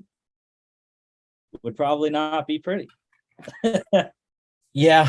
And like for every throw where I'm like, okay, like there's like a throw that he'll just like completely miss, like by 5 yards. And it's just like, I don't know. Yeah. Devin Leary for NC State, 59.6%, 245, a touchdown and a pick, along with a rushing touchdown. DJ Uiagalelei, 70%, 209 a touchdown, 14 carries, 73 yards, 2 touchdowns here. Devin Leary struggled a lot in this game, but that's because of Clemson's defensive line. I mean, they're back to having the line. Yep. So, and they did it without Brian Breesy, who was out. Impressive. Murphy and Tyler Davis, though. Those are the guys. Will Shipley leading rusher in the game. Clemson's 14 carries, 60 yards, 3 catches, 37 yards. Thayer Thomas, dude, he was all over. He was a monster in this game. I mean, every time. It looked like the second half, like that's the only person Leary threw to was Thayer Thomas. I bet because he's the only one that could get open. But yeah, 9 catches, 84 yards in this game, leading receiver in the game. Yeah. And I will say just real quick, Devin Leary was another one of these guys that was kind of highly touted going into this season. And I kind of wish that him and the game plan kind of attacked these corners in this secondary of Clemson. Wake Forest was able to do it. And I think that NC State should have tried a little bit more to get those kind of explosive plays. But it didn't work out for them. Yeah, again, I don't think they have enough guys that other than Thomas. Maybe Devin Carter, but other than those two, I mean, I don't think there's much high talent behind Thomas there. And I want to note something. Tight end Jake Brenningstool has been on our docket the last 3 Clemson games, I believe, for either being the leading receiver or scoring. I don't know what that means, but it's interesting because I had never heard of him until this season. And they've needed it because, like we've mentioned before, this isn't the T. Higgins, Amari Rogers, DeAndre Hopkins, like Justin Ross, even wide receiver core. So yeah, they need a playmaker to step up as a pass catcher. Yeah, Brenningstool, 4 catches, 54 yards, and a touchdown there. And defensively, going to go with defensive end Miles Murphy for Clemson, 4 tackles, a solo, 1.5 sacks, 1.5 tackles for loss, and a QB hurry. Yeah, Clemson covered all game. Clemson covered -6.5 and over 45.5. Georgia Tech upset City in Pittsburgh at Acrisure Stadium, 26-21 over number 24 Pitt. Keaton Slovis had a good day, 57.8%, 305, 3 touchdowns, did throw a pick, but other than that, what more can you ask from him? And the quarterback play on the other side was not inspiring. Jeff Sims, 11 of 26. That's 42.3%, 102 yards, 1 touchdown, 19 carries, 81 yards, and a touchdown. But Hassan Hall went wild on the ground for Tech. 20 carries, 157 yards, 2 catches for 4 yards. Yeah, you definitely don't expect Pitt to lose many of these games when Slovis is playing like that. Was our boy Israel Banakanda hurt? No, he just was. I mean, he might have gotten hurt, but because he got 5 less carries than Vincent Davis did. He was just 10 carries for 31 yards, ineffective. Wow. But yeah, it had to have been the turnovers. I think that's where Pitt lost the game. They were -3. 2 fumbles you can see there by Vincent Davis, and then the pick by Slovis. Jared Wayne continues to have a good season for Pitt, though. 6 catches, 89 yards, leading receiver in the game. And then defensively, a lot of good performances here. I'm going to go with I was going to go with the top guy for Tech, but it's hard to beat defensive lineman Kalijah Cansey's line for Pitt. 5 tackles, 3 of them solos, a sack, 3.5 tackles for loss, and 2 QB hurries. Man is a beast. Yeah, Tech plus 21.5. That's tough to look at for Pitt. And then the total pushed at 47. Number 6, USC beating up on Arizona State, 42-25. Caleb Williams, USC back to their old ways after a tough win against Oregon State last week. 73%, 348, 3 touchdowns, a pick, 8 carries, 44 yards, and a score. Emory Jones for ASU, 71.9%, 243, a touchdown and a pick, and a rushing touchdown. Might have been Emory Jones's best game. And Arizona State's best game, actually. Yeah, Caleb Williams is just unreal, man. Like that's a creative player. So maybe he's the favorite now. I think he probably is the Heisman favorite, to be honest with you. Just because he's been consistent. We'll see as their schedule goes on, they start playing a little bit more competitive Pac-12 teams, but well, that'll start this weekend. They host Washington State, so get your total over in early on in the week. You don't have to play in over 76. Break the popcorn out for that QB battle. Xavier Valade, leading rusher in the game, 13 carries, 64 yards, a touchdown, 2 catches, 29 yards, and a touchdown for Arizona State. Travis Dye, okay game, 13 carries, 62 yards, 2 scores, 2 catches for 11 yards. And of course, Jordan Addison, back to his old ways. Like I said, USC's offense was back to their high scoring affairs in this one. 8 catches, 105 yards for Addison. He didn't score though. Like the first time this season, he didn't score. And defensively, going to go with the bottom guy, defensive lineman Tyrone Tulane for USC. 3 tackles, a solo, 1.5 sacks, 1.5 tackles for loss. Yeah. USC gets Washington State and Utah back to back coming up here. They got to go to Utah. That's a tough ask. Arizona State did cover though, plus 24.5 and over 61. Number 13, Oregon, 45-27 rout over Stanford. Tanner McKee, 57.6%, 166, 2 touchdowns. Bo Nix was not good through the air. 55.2%, 161 yards, 2 touchdowns.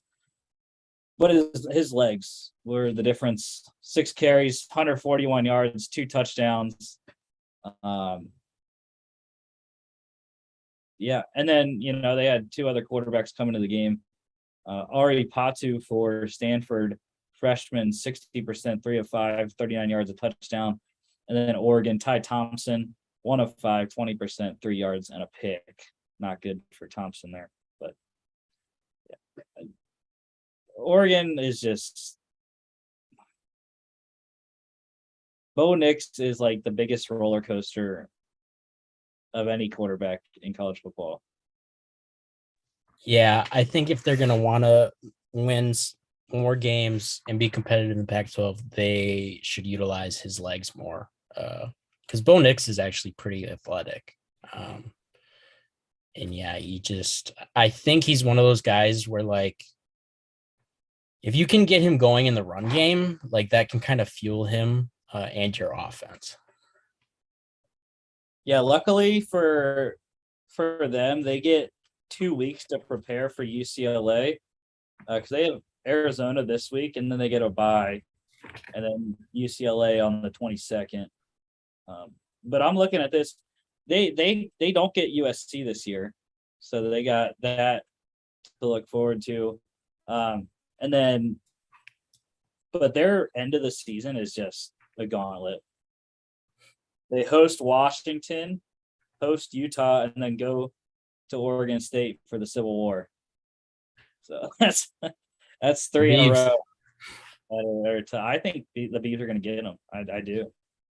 Bucky Irving, though, leading ball carrier in the game. Oregon, 10 carries, 97 yards. Casey Filkins continues to be very good for Stanford. I'd like to see what year he is. I can do that right now. But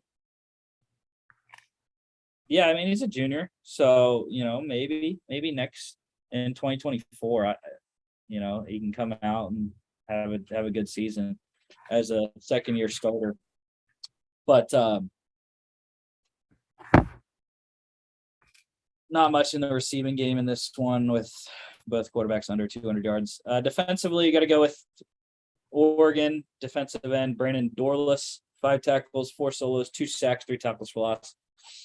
He has been on most of our Oregon games, I believe. Very good defensive lineman for them. Oregon pushed -18, and the over 63 hit. We had one game yesterday in college, moved from Saturday because of Hurricane Ian. Florida 52-17 over Eastern Washington. Gunnar Talkington for the Eagles there, 64.9%, 250 a touchdown. Anthony Richardson, I mean, how can you even evaluate anything he did in this game? He only threw it 10 times. 8 of 10, 80%, 240 yards, 2 touchdowns. He threw a pick. Perfect QBR apparently, and 145-yard carry. I mean, what's that average completion? Like, let me just do the quick friggin' math here. Yeah, I couldn't tell you because they do average on the ESPN app by attempt, which is stupid, but 30. That's insane. Yeah. Again, though, how can you right? Yeah. There's no evaluation for this game because he only threw. And it's Eastern Washington. So I was able to watch, somebody on YouTube did a cut up of all his throws in the Tennessee game. That game is actually super indicative of kind of where he's at in his evaluation process, because you get pretty much all the good with him that you can see, which is being able to throw from multiple and crazy launch angles. One thing that I was really surprised about is his ability to throw people open. So he actually, in some instances, will actually throw guys to where they're supposed to be, based on if a defender is closing in or not. Yeah. What you don't see enough of is throwing with anticipation. So making sure the ball's getting out before a guy makes his break. He'll stare down his receivers. And then again, the accuracy, the processing. So yeah, but you basically see it all in that Tennessee game. Yeah. Long way to go mentally for Anthony Richardson. Again, like you've been saying, beneficial, more than likely to stay, but we'll have to wait and see what that decision is. I'm not sure if this is John Kitna's son, Jalen Kitna, in this game, did come in for Richardson. 8 of 12, 66.7%, 152 yards, a touchdown. I don't know if you can confirm that. I unfortunately do not know. It is a unique enough name to where you would think so. I'm unaware of that.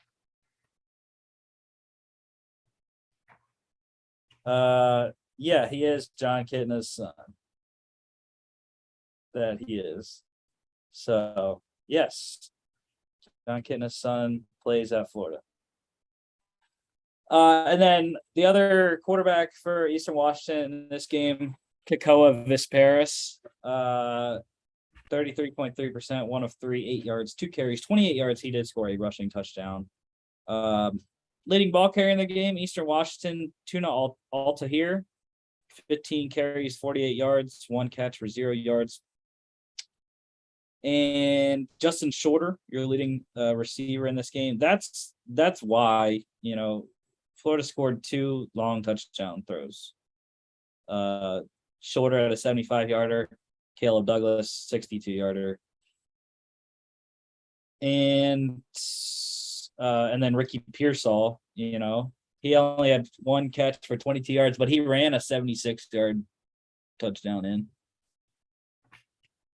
And then defensively, there wasn't much, but I'm going to go with Eastern Washington defensive back Marlon Jones Jr., 4 tackles, 2 solos, a tackle for loss, pass deflection, and a pick. Florida covered minus 32, under 69.5 by the hook. That's tough luck on a Sunday. FCS game of the week, number 23, Elon, getting it done over number 17, Richmond in double OT.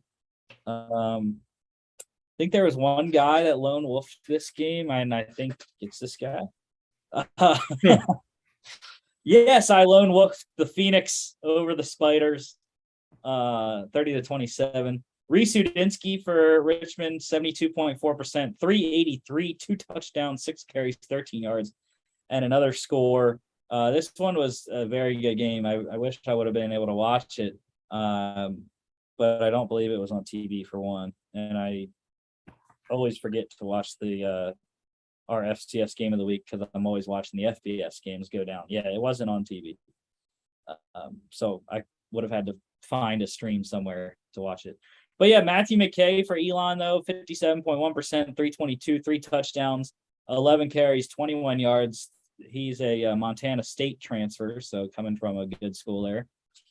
Getting Elon back up. And yeah, so this went into overtime. They at 17-17. They had kicked the game-tying field goal with 37 seconds to go, did Elon. And then they scored a touchdown. Richmond scored a touchdown. Richmond kicked a field goal. And then Elon walked it off on a Jalen Hampton 11-yard touchdown run to cap off his 15-carry, 93-yard day.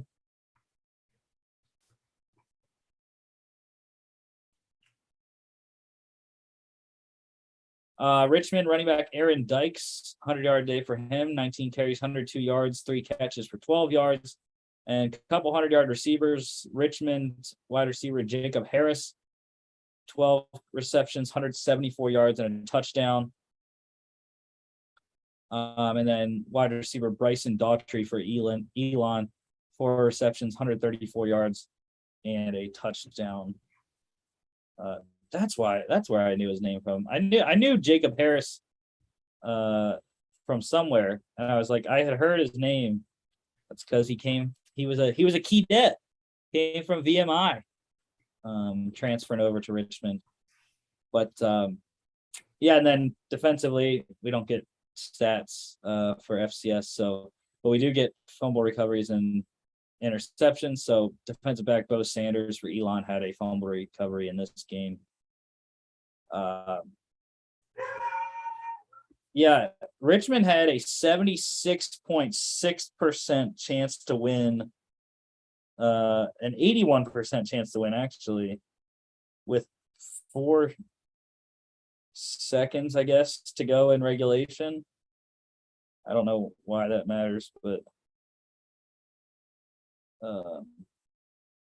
yeah, whatever.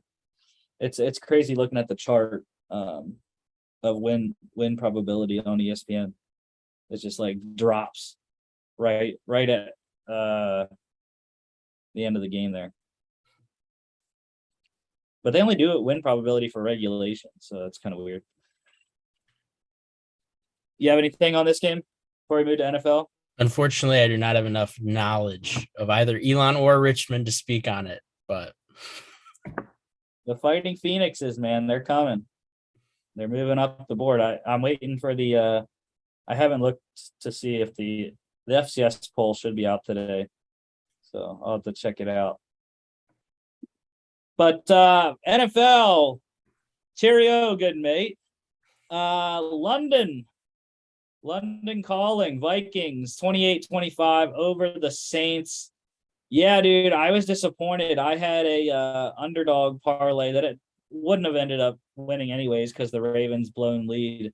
But I had the Titans and Ravens, and then I was like, I can't just do two. Like two's not going to get me much money on the parlay, so I had to go three. I was like, I don't know, and I was like, why not? Why not give the Red Rifle a shot in London? Crazy things happen in London games, so. And they almost had it, dude.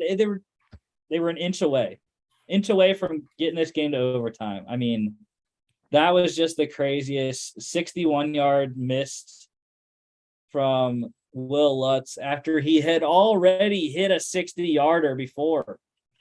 I kind of wonder, like, if they would have gotten him an extra yard to get to 60, would that kick have been inside the upright instead of hitting it? That's what I wanted to know. Yeah, tough breaks. I know there was much commentary about the officiating in this game. Maybe it was the jet lag. That's so bad. But yeah, Kirk got it done somehow. 65.8%, 273 touchdown and a pick. Andy Dalton did a good job, 71.4%, 236 a touchdown. Did have one fumble there. Dalvin Cook was good, 20 carries, 76 yards, 2 catches for 10 yards on the day. And without Alvin Kamara, the Saints were looking for a running game. Mark Ingram really didn't give them much. But Latavius Murray coming up off the practice squad gave him a boost. 11 carries, 57 yards, and a touchdown, and 1 8-yard catch as well. So, we'll have to see if Kamara is going to be back next week or not, but have to think, I mean, as much as I like Ingram, Murray was the guy that gave him the running game. Yeah. Yeah. And Justin Jefferson continues to just kill everyone. 10 receptions, 147 yards, 13 targets, and a 3-yard rushing touchdown that literally no one covered him on. So yeah, he's an insane individual. I mean, he's just so smooth in his movements.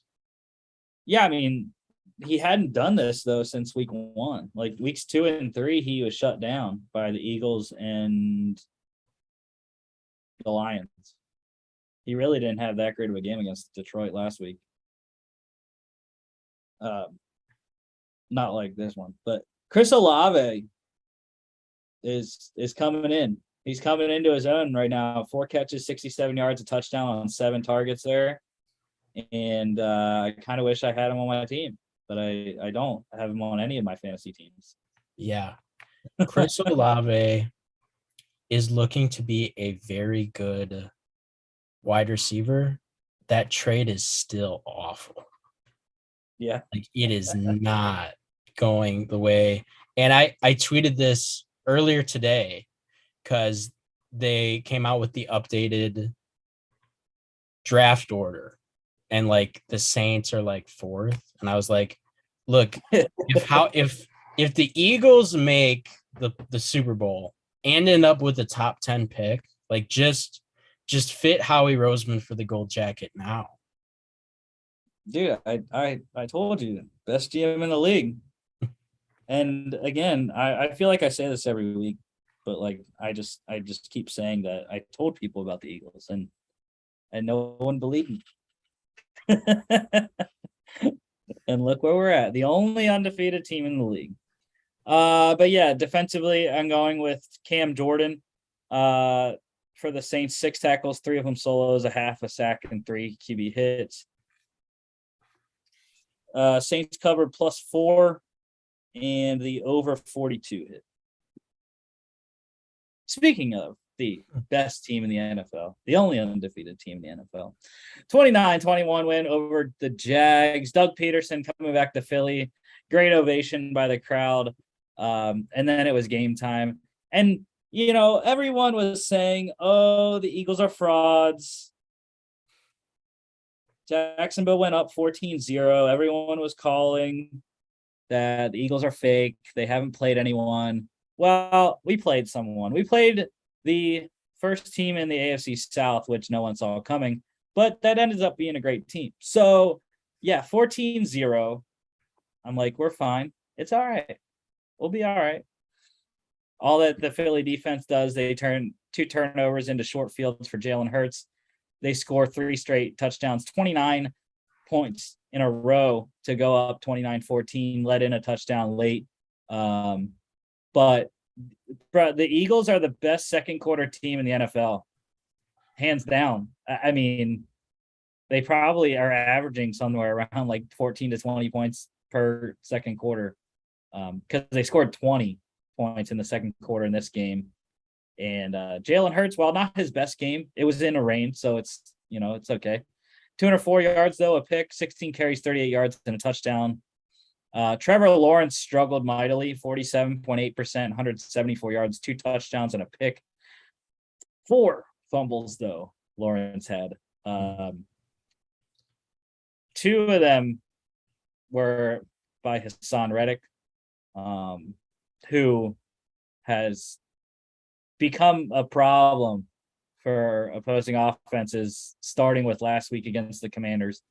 And now this week, having a real coming out party in his first season with the Eagles. Yeah, it's interesting because, at the beginning of this season, nobody would have saw this as like one of the biggest games of the week. And it totally was. I would probably said that this is probably the 3rd biggest game of the week besides Chiefs, Bucks, and Ravens, Bills. And these are 2 very good football teams. It's crazy that the Jags are a pretty competitive team. And the Eagles, man, the Eagles just are like the most well-balanced team in the NFL, and that's reflective of them being the only undefeated team in the NFL. And by well-balanced, I mean like the defense and the offense are playing well at the same time. Like we see the Bills have the potential to be an incredibly well-balanced team, but even though their defense has been consistently very good, the offense has struggled at sometimes, which is surprising. But the Eagles are very in sync as a team, and that's going to lead you to a lot of wins. Yeah, and I think you're seeing how good Nick Sirianni as a coach is, because he at the second half of last season he gave away play calling duties to offensive coordinator Shane Steichen, and they have continued to keep that mold this year. It's the only time Jalen Hurts has ever had the same coordinator 2 straight seasons since high school. And you see that continuity and the growth that Jalen Hurts has made. And just going back to my original point with Nick Sirianni, his decisions, when he goes for it, like it's so analytically driven, and it works because they have, Jalen Hurts is a bigger quarterback. The QB sneak works almost every time. And even when they don't do QB sneak, their offensive line is so powerful that they can run it with Miles Sanders, Kenny Gainwell, and even Trey Sermon got a couple of touches in this game with Boston Scott out. Yeah, and the most impressive thing for me is that Sirianni and the rest of the coaching staff have done such a good job of adapting this offense to the strengths of Jalen Hurts. I don't think we see that enough in the league, especially with young quarterbacks. You're seeing it with the Bears right now, just like seemingly unwilling to adapt not just the personnel, but the offense to the strengths of their young quarterback. To me, the hallmark of a good coach is being flexible being able to adapt a game plan to maximize the strengths of your personnel and minimize its weaknesses. And you're seeing that with the Eagles. Yeah, also two O linemen getting injured in this game, Jordan Mailata and Isaac Seumalo, did not change anything in the run game. Jack Driscoll did a great job at left tackle, and then Sua Opeta coming in at right guard, also doing a fantastic job filling in for those guys. Have to look at those injuries coming up. Miles Sanders, though, career day for him, 27 carries. That's a career high. 134 yards, also a career high. 2 touchdowns, 2 receptions for 22 yards. Kenny Gainwell scored. A.J. Brown back to his old self after a little bit of a lull against the Commanders. 5 catches, 95 yards on 7 targets. And then, weirdly enough, Jamal Agnew scored twice in this game. 4 catches, 50 yards, 2 touchdowns on 6 targets. No Zay Jones for Jacksonville in this game, so Agnew filled that role, I guess. And then defensively, it has to be Hassan Reddick. Like I said, 4 tackles, 4 solos, 2 sacks, tackle for loss, a QB hit, and 2 fumble recoveries. Although Andre Sisco does get props for the 59-yard pick 6 to open the game. And of course, Foye Oluokun, crazy game for him, 16 tackles, 12 of them solos, and 3 tackles for loss to boot. Yeah, him and Lloyd with a good game. Yeah. And Eagles covered -6.5. I know that was a popular pick among bettors, +6.5 for the Jags, but Eagles covered it. And then the over 44 hit. All right, brother, man, I'm going to hop off. I'll see ya. That's when we're talking about Kenny Pickett. I'm giving you the floor for that one, man. I thought he looked good. Though. I don't think the interceptions are indicative. Yeah, he's now expected to remain the starter. I saw. And he should. Yeah, he should. All right, dude. See ya. Appreciate it. Yeah, so Jets did win 24-20 in Pittsburgh. I thought the Steelers were going to pull it out behind Pickett. But yeah, Zach Wilson in his first game of the season, coming off injury, 50% completion, 252, a touchdown, 2 picks, 2 carries for 15 yards. And he actually caught a 2-yard touchdown from Braxton Berrios on a Philly special type play. Kenny, though, uber efficient, 10 of 13, 76.9%, 120 yards. Did throw 3 interceptions, but you got to look at what those 3 were, right? So the first one was a tipped ball that the defender caught. The second one, he probably shouldn't have thrown that. But again, I believe it went off the receiver's hands and into a defender's hands. And the third one does not count at all. It was the last play of the game, and he threw it on a Hail Mary. So, it's expected either to be an incompletion or a pick. So I think overall, those 6 carries for 15 yards, he scored 2 touchdowns. The first rookie quarterback ever to make his debut and score 2 rushing touchdowns in his first game. So props to Kenny for making that record there. Mitch Trubisky, 7 of 13, 53.8%, 84 yards and a pick. And look, I mean, it's time. We're 4 games in, the season's 1-3. You have to give the young buck a shot. And you saw it. You heard it. When Kenny came in, the fans went crazy. The offense had an uptick in productivity, scoring twice in his drives. So, it was 17-3, or it was 10-6 at halftime.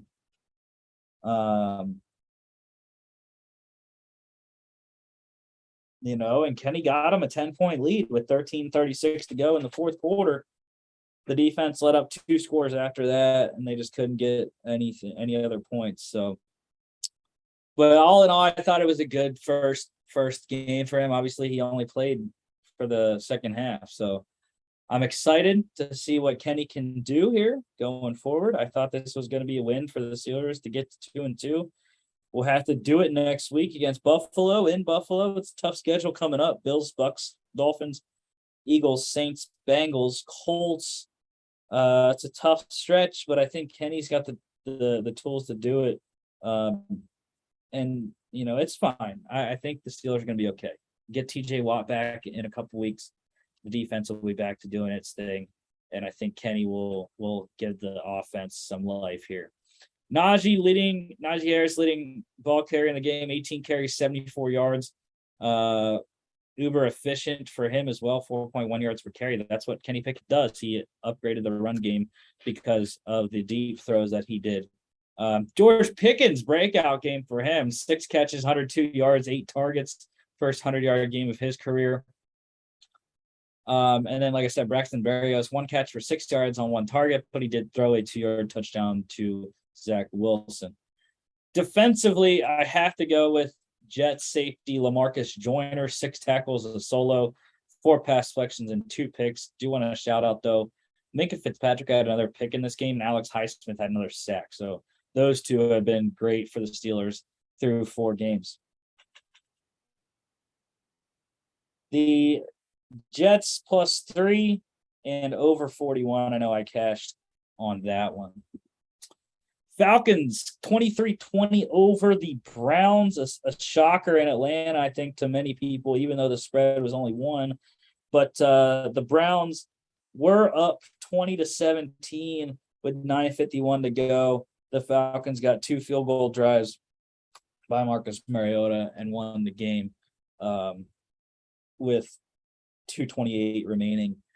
But Jacoby Brissett continues to be pretty good, 234, 60%. 1 pick, 5 carries, 16 yards, and a touchdown.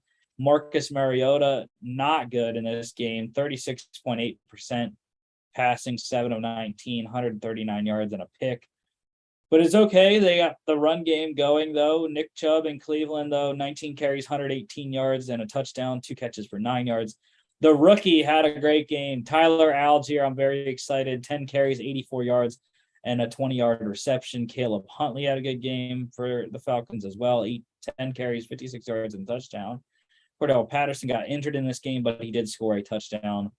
David Njoku continues to be productive for Cleveland. 5 catches, 73 yards on 7 targets, and a fumble. And defensively, I am going to go with Browns corner Denzel Ward. 2 tackles, both of them solos, a tackle for loss, 2 pass deflections, and a pick. Do want to shout out my Penn State boy, Arnold Ebiketie, for the Falcons, defensive end rookie. Had a good game as well. Falcons +1 and under 48.5. Cowboys 25-10 over the Commanders. Cooper Rush continues to win games in the place of Dak Prescott. Now 4-0 in his career as a starter, I believe. 55.6%, 223 yards, 2 touchdowns. Carson Wentz struggled, 59.5%, 170 yards, 1 touchdown, 2 picks. Zeke looked pretty good despite his 2.6 yards per carry, 19 carries, 49 yards, 2 catches for 32 yards there. Antonio Gibson tied Zeke for the yardage lead in the game on the ground. 13 carries, 49 yards, 3 catches for 14 yards. CeeDee Lamb had a great game, 6 catches, 97 yards, a touchdown on 8 targets. Jahan Dotson continues to be good for Washington. He scored another touchdown. And Michael Gallup scored a touchdown in his season debut coming off the torn ACL from last season. Defensively, I have to go with defensive tackle Jonathan Allen for Washington. 8 tackles, 5 solos, 1 sack, 4 tackles for loss, a pass deflection, and a QB hit. The Cowboys cover -3 and under 41. What a crazy game in Detroit. Seahawks get it done, 48-45 over the Lions. Jared Goff, stellar, 66.7%, 378 yards, 4 touchdowns, and a pick. Geno Smith was electric as well, 76.7%, 320 yards, 2 touchdowns, and then 7 carries, 49 yards, and a touchdown on the ground. Rashad Penny was great, 17 carries, 151 yards, 2 touchdowns, and a 6-yard reception. Running back Jamal Williams for Detroit, also very good. 19 carries, 108 yards, 5.7 yards per carry, 2 touchdowns, and a 1-yard catch as well in the place of DeAndre Swift, who was out for this game. Tight end TJ Hawkinson for the Lions said, no Amon-Ra St. Brown, no problem. 8 catches, 179 yards, 2 touchdowns on 12 targets for Hawk. DK had a great game. Wide receiver DK Metcalf for the Seahawks, 7 catches, 149 yards on 10 targets. Josh Reynolds continues to be very good for Detroit as they await Jamison Williams in his recovery from ACL in the SEC championship game, or in the national championship, I believe. And then defensively, got to go with the rookie corner Tariq Woolen out of UTSA, 5 tackles, 4 solos, a pass deflection, and a 40-yard pick 6 off of Goff. Seahawks plus 3.5. I cashed on that one, and over 48.5 easily. Seahawks almost by themselves. Titans upset the Colts in Indy 24-17. Matt Ryan, 73%, 356 yards, 2 touchdowns, a pick, and a fumble. Ryan Tannehill, 81% completion, 137 yards, 2 touchdowns. But it was Derrick Henry that got the Titans offense going. 22 carries, 114 yards, a touchdown, 3 catches for 33 yards on 5 targets. Jonathan Taylor struggled, got injured in this game, 20 carries, 42 yards, and a fumble. Also had a 1-yard reception as well. Tight end Mo Alley Cox. Matt Ryan just loves tight ends, apparently, because he threw 2 touchdowns to rookie Jelani Woods last week. Throws another 2 touchdowns to Mo Alley Cox this week's 6 receptions, 85 yards, 2 touchdowns on 6 targets. Robert Woods scored again, 4 catches, 30 yards, a touchdown on 4 targets. And my guy out of Maryland, rookie tight end Chigozie Okonkwo, 3 catches, 38 yards, a touchdown on 3 targets for the Titans. Defensively, got to go with Titans defensive end Danico Autry, 2 tackles, both of them solos, 2 sacks, a tackle for loss, and 3 QB hits.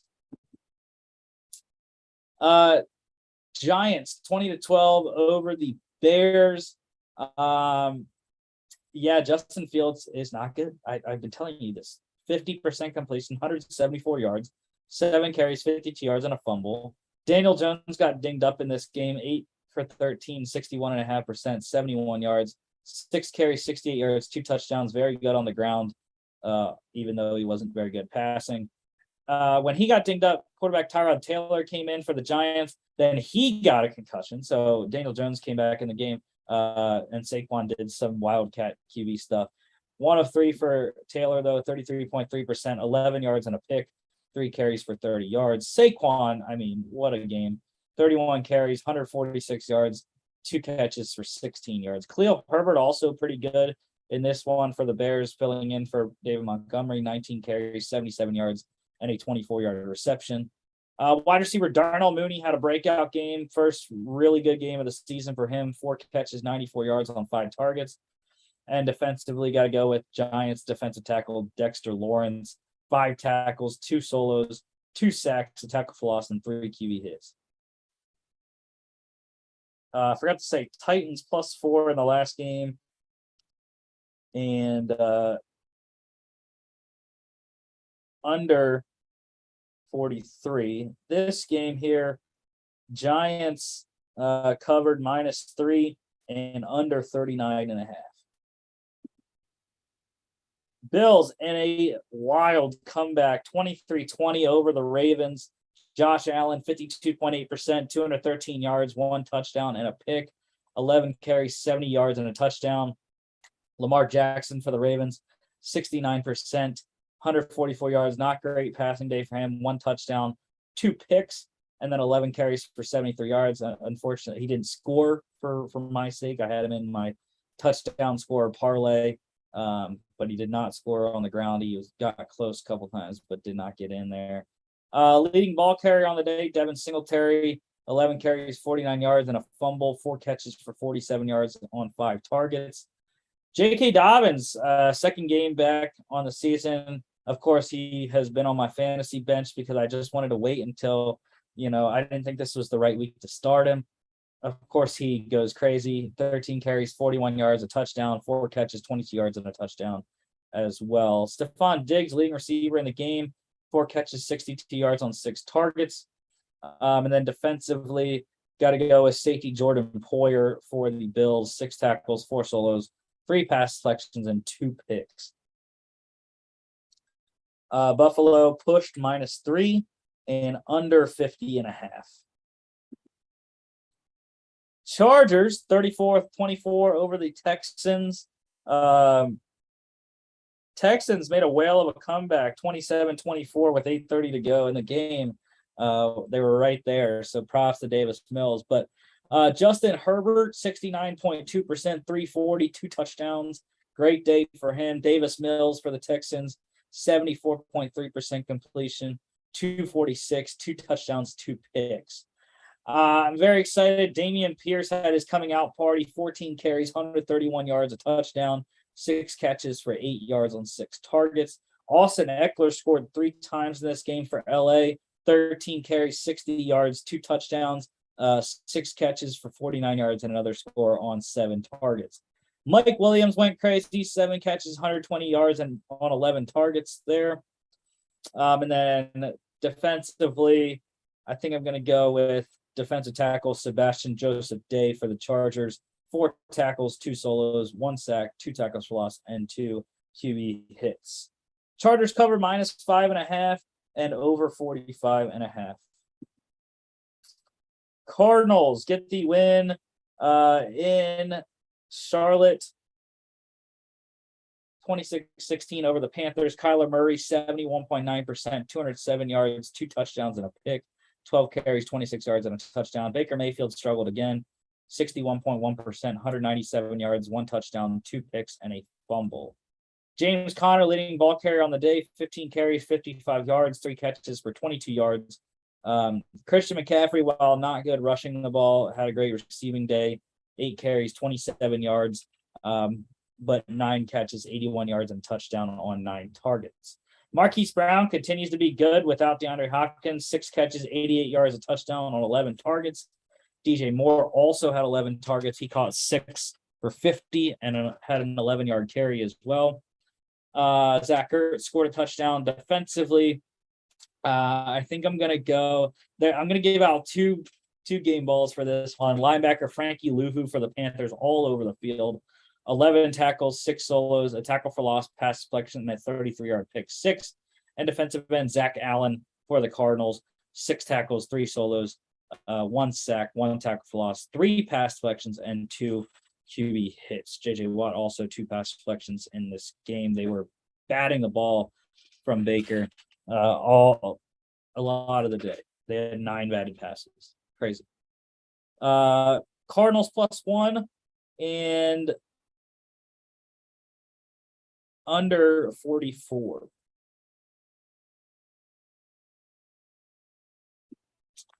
Packers 27-24 over the Patriots in overtime in Green Bay.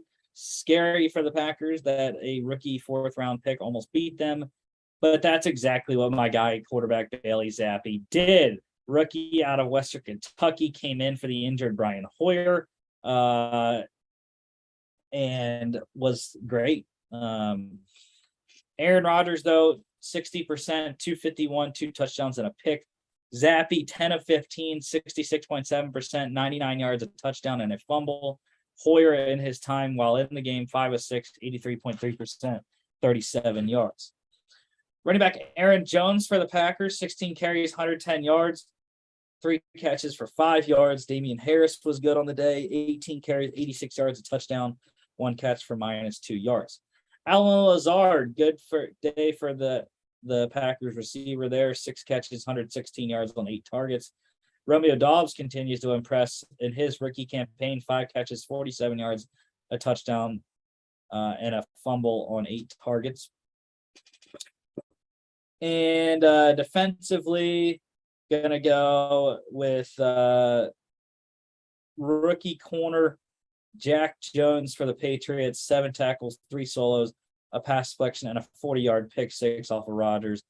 Linebacker Rashawn Gary for the Packers also deserves credit, 7 tackles, 4 solos, 2 sacks, 1 tackle for loss, and 2 QB hits.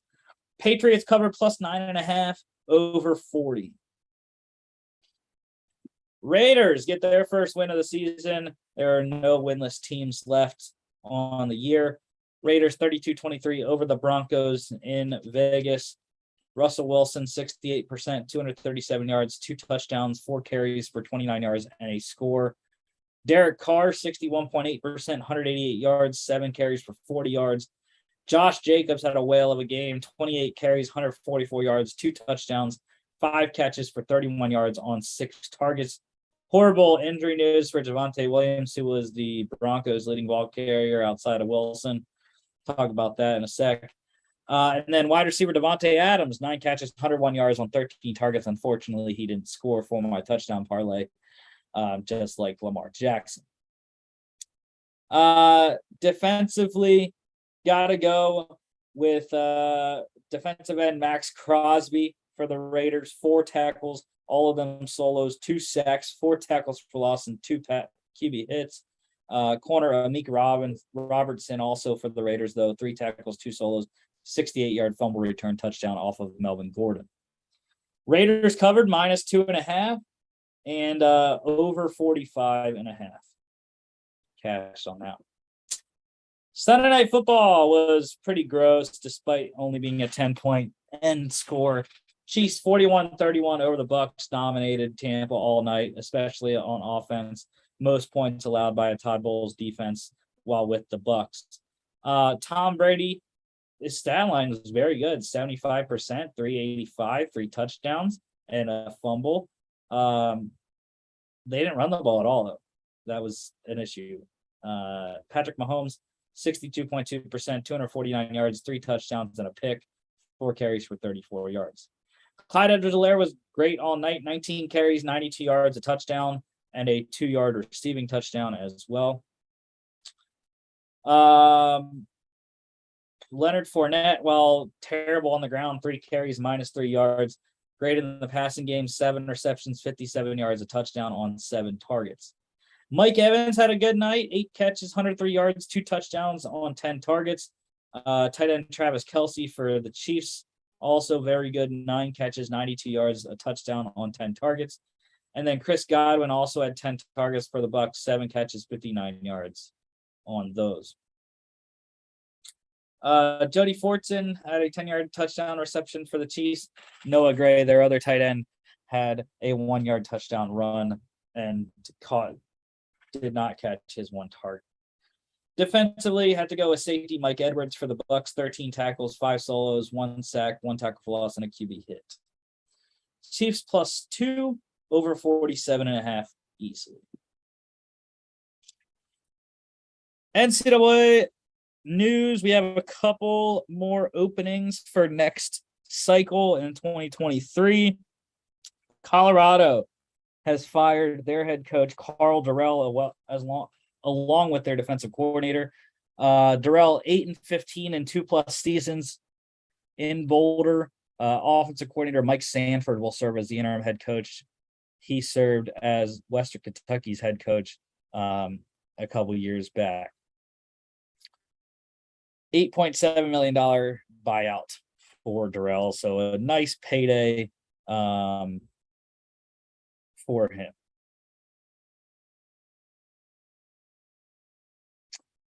Wisconsin also, I know everyone here in Wisconsin is very excited.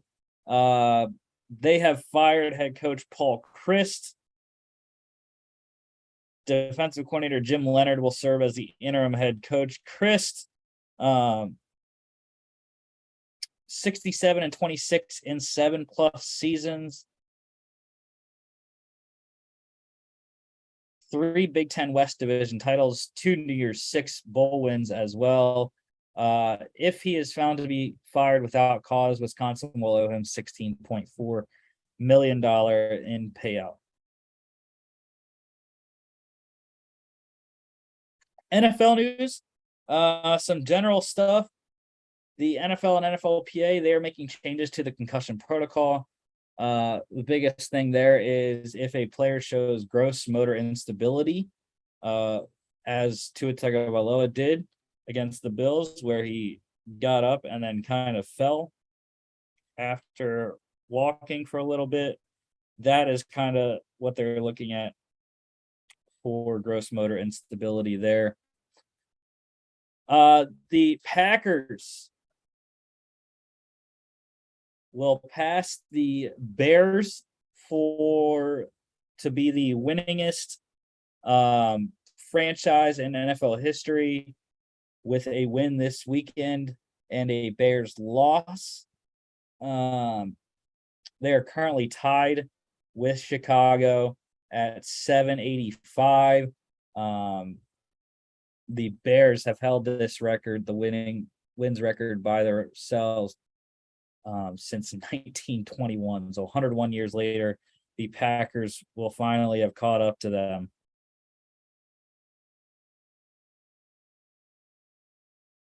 One retirement we have this week: former Ravens corner Jimmy Smith has announced his retirement. Jimmy, the Ravens 2011 first-round pick, number 27 overall, played his entire career in Baltimore, 128 games, 90 of those being starts. Career stats: 374 tackles, 324 of those solos, 8 tackles for loss, 3 QB hits, 14 career interceptions, 2 pick sixes, 3 forced fumbles, 2 fumble recoveries, and 1 of those went for a touchdown. Also added 3 sacks on top of that. And he won the Super Bowl with the Ravens. That was Super Bowl 47.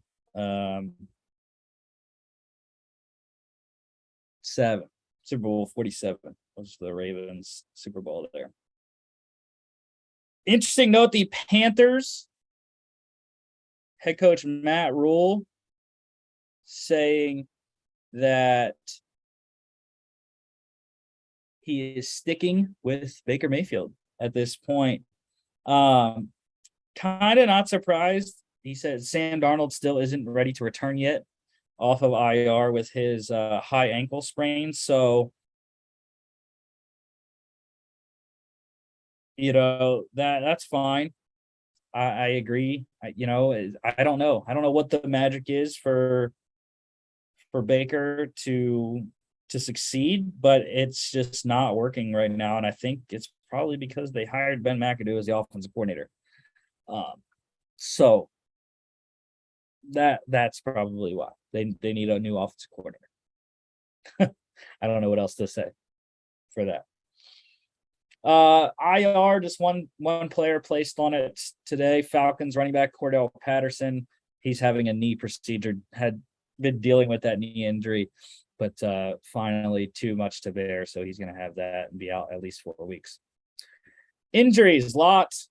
Every Monday we always have a lot of injuries coming off the games here, so run through them real quick. Broncos defensive end Randy Gregory, he is out 2 to 6 weeks after having arthroscopic knee surgery. Chargers linebacker Joey Bosa on IR right now. He is out 8 to 10 weeks with a groin tear. Chargers left tackle Rashawn Slater, he is also on IR with Bosa, but injury may not be season ending. So he may have a chance to return later this season. That's the hope for LA anyways. The Commanders expected to activate rookie running back Brian Robinson off of an non-football injury list this week. I'm excited. I need him in fantasy with Javonte Williams going down. Browns defensive end Myles Garrett's shoulder injury. I think he'll be able to play this week, but it is expected to hinder him a little bit for the next 2 to 4 weeks. Cowboys quarterback Dak Prescott, he's eyeing a return next week against the Rams. So we'll have to see if he does indeed return after getting his stitches out this past week on his thumb. Giants quarterback Daniel Jones, he's day-to-day with an ankle injury. Giants quarterback Tyrod Taylor, he has concussion, so see if he can come out of protocol to back up Jones this next week. Eagles injuries, corner Avonte Maddox, he has an ankle sprain, could possibly miss this week, but shouldn't be out long term. And then Eagles corner Darius Slay, injured his forearm, not considered serious, does have a chance to play this week. Jets offensive tackle Max Mitchell, he has a dislocated knee, but not expected to be season-ending injury. Will be out for a while, but not the entire rest of the season. Rookie from Louisiana, tough break for him. Also, very tough break for this guy and my fantasy teams. Broncos running back Javonte Williams, he has torn his ACL and LCL. He is out for the year. Titans wide receiver Treylon Burks, rookie first-round pick, has turf toe, could go on IR, but does not need surgery on that.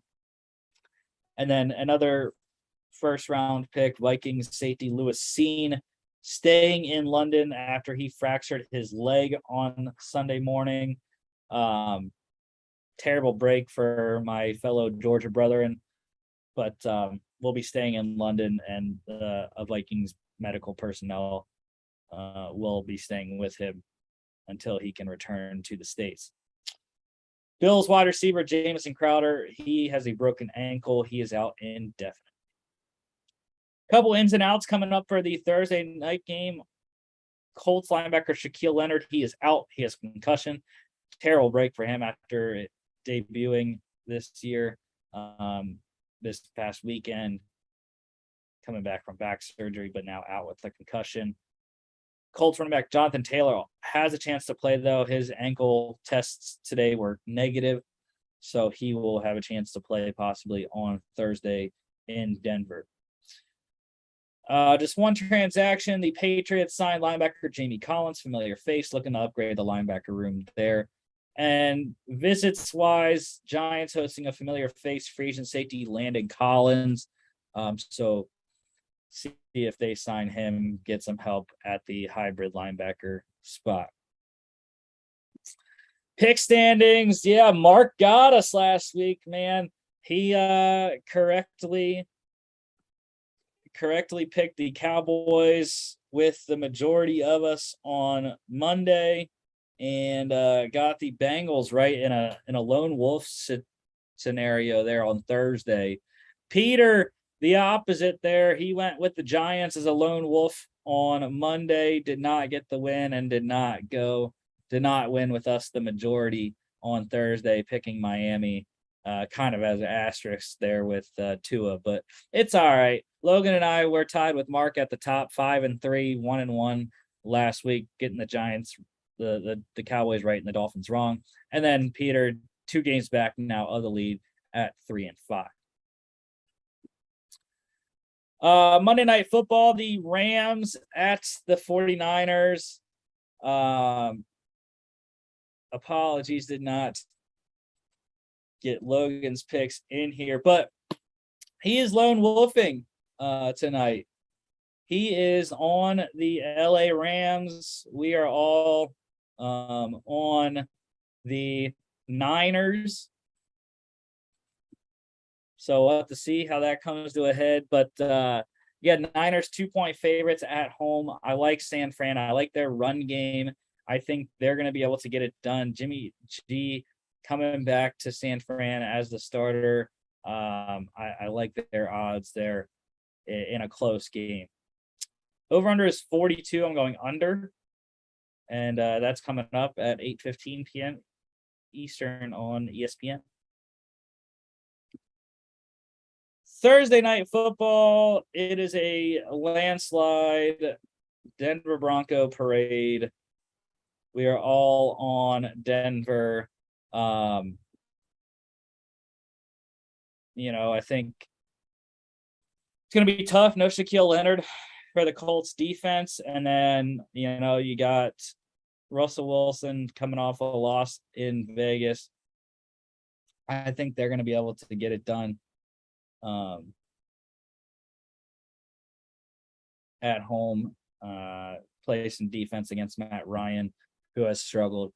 Possibly no Jonathan Taylor as well. If he does play, it'll be limited, I think. So I like the Broncos in this one. 3.5 should be relatively easy there. That is the over under for this game is 43.5. I'm going under that as well. 8:15 p.m. on Thursday, Prime Video.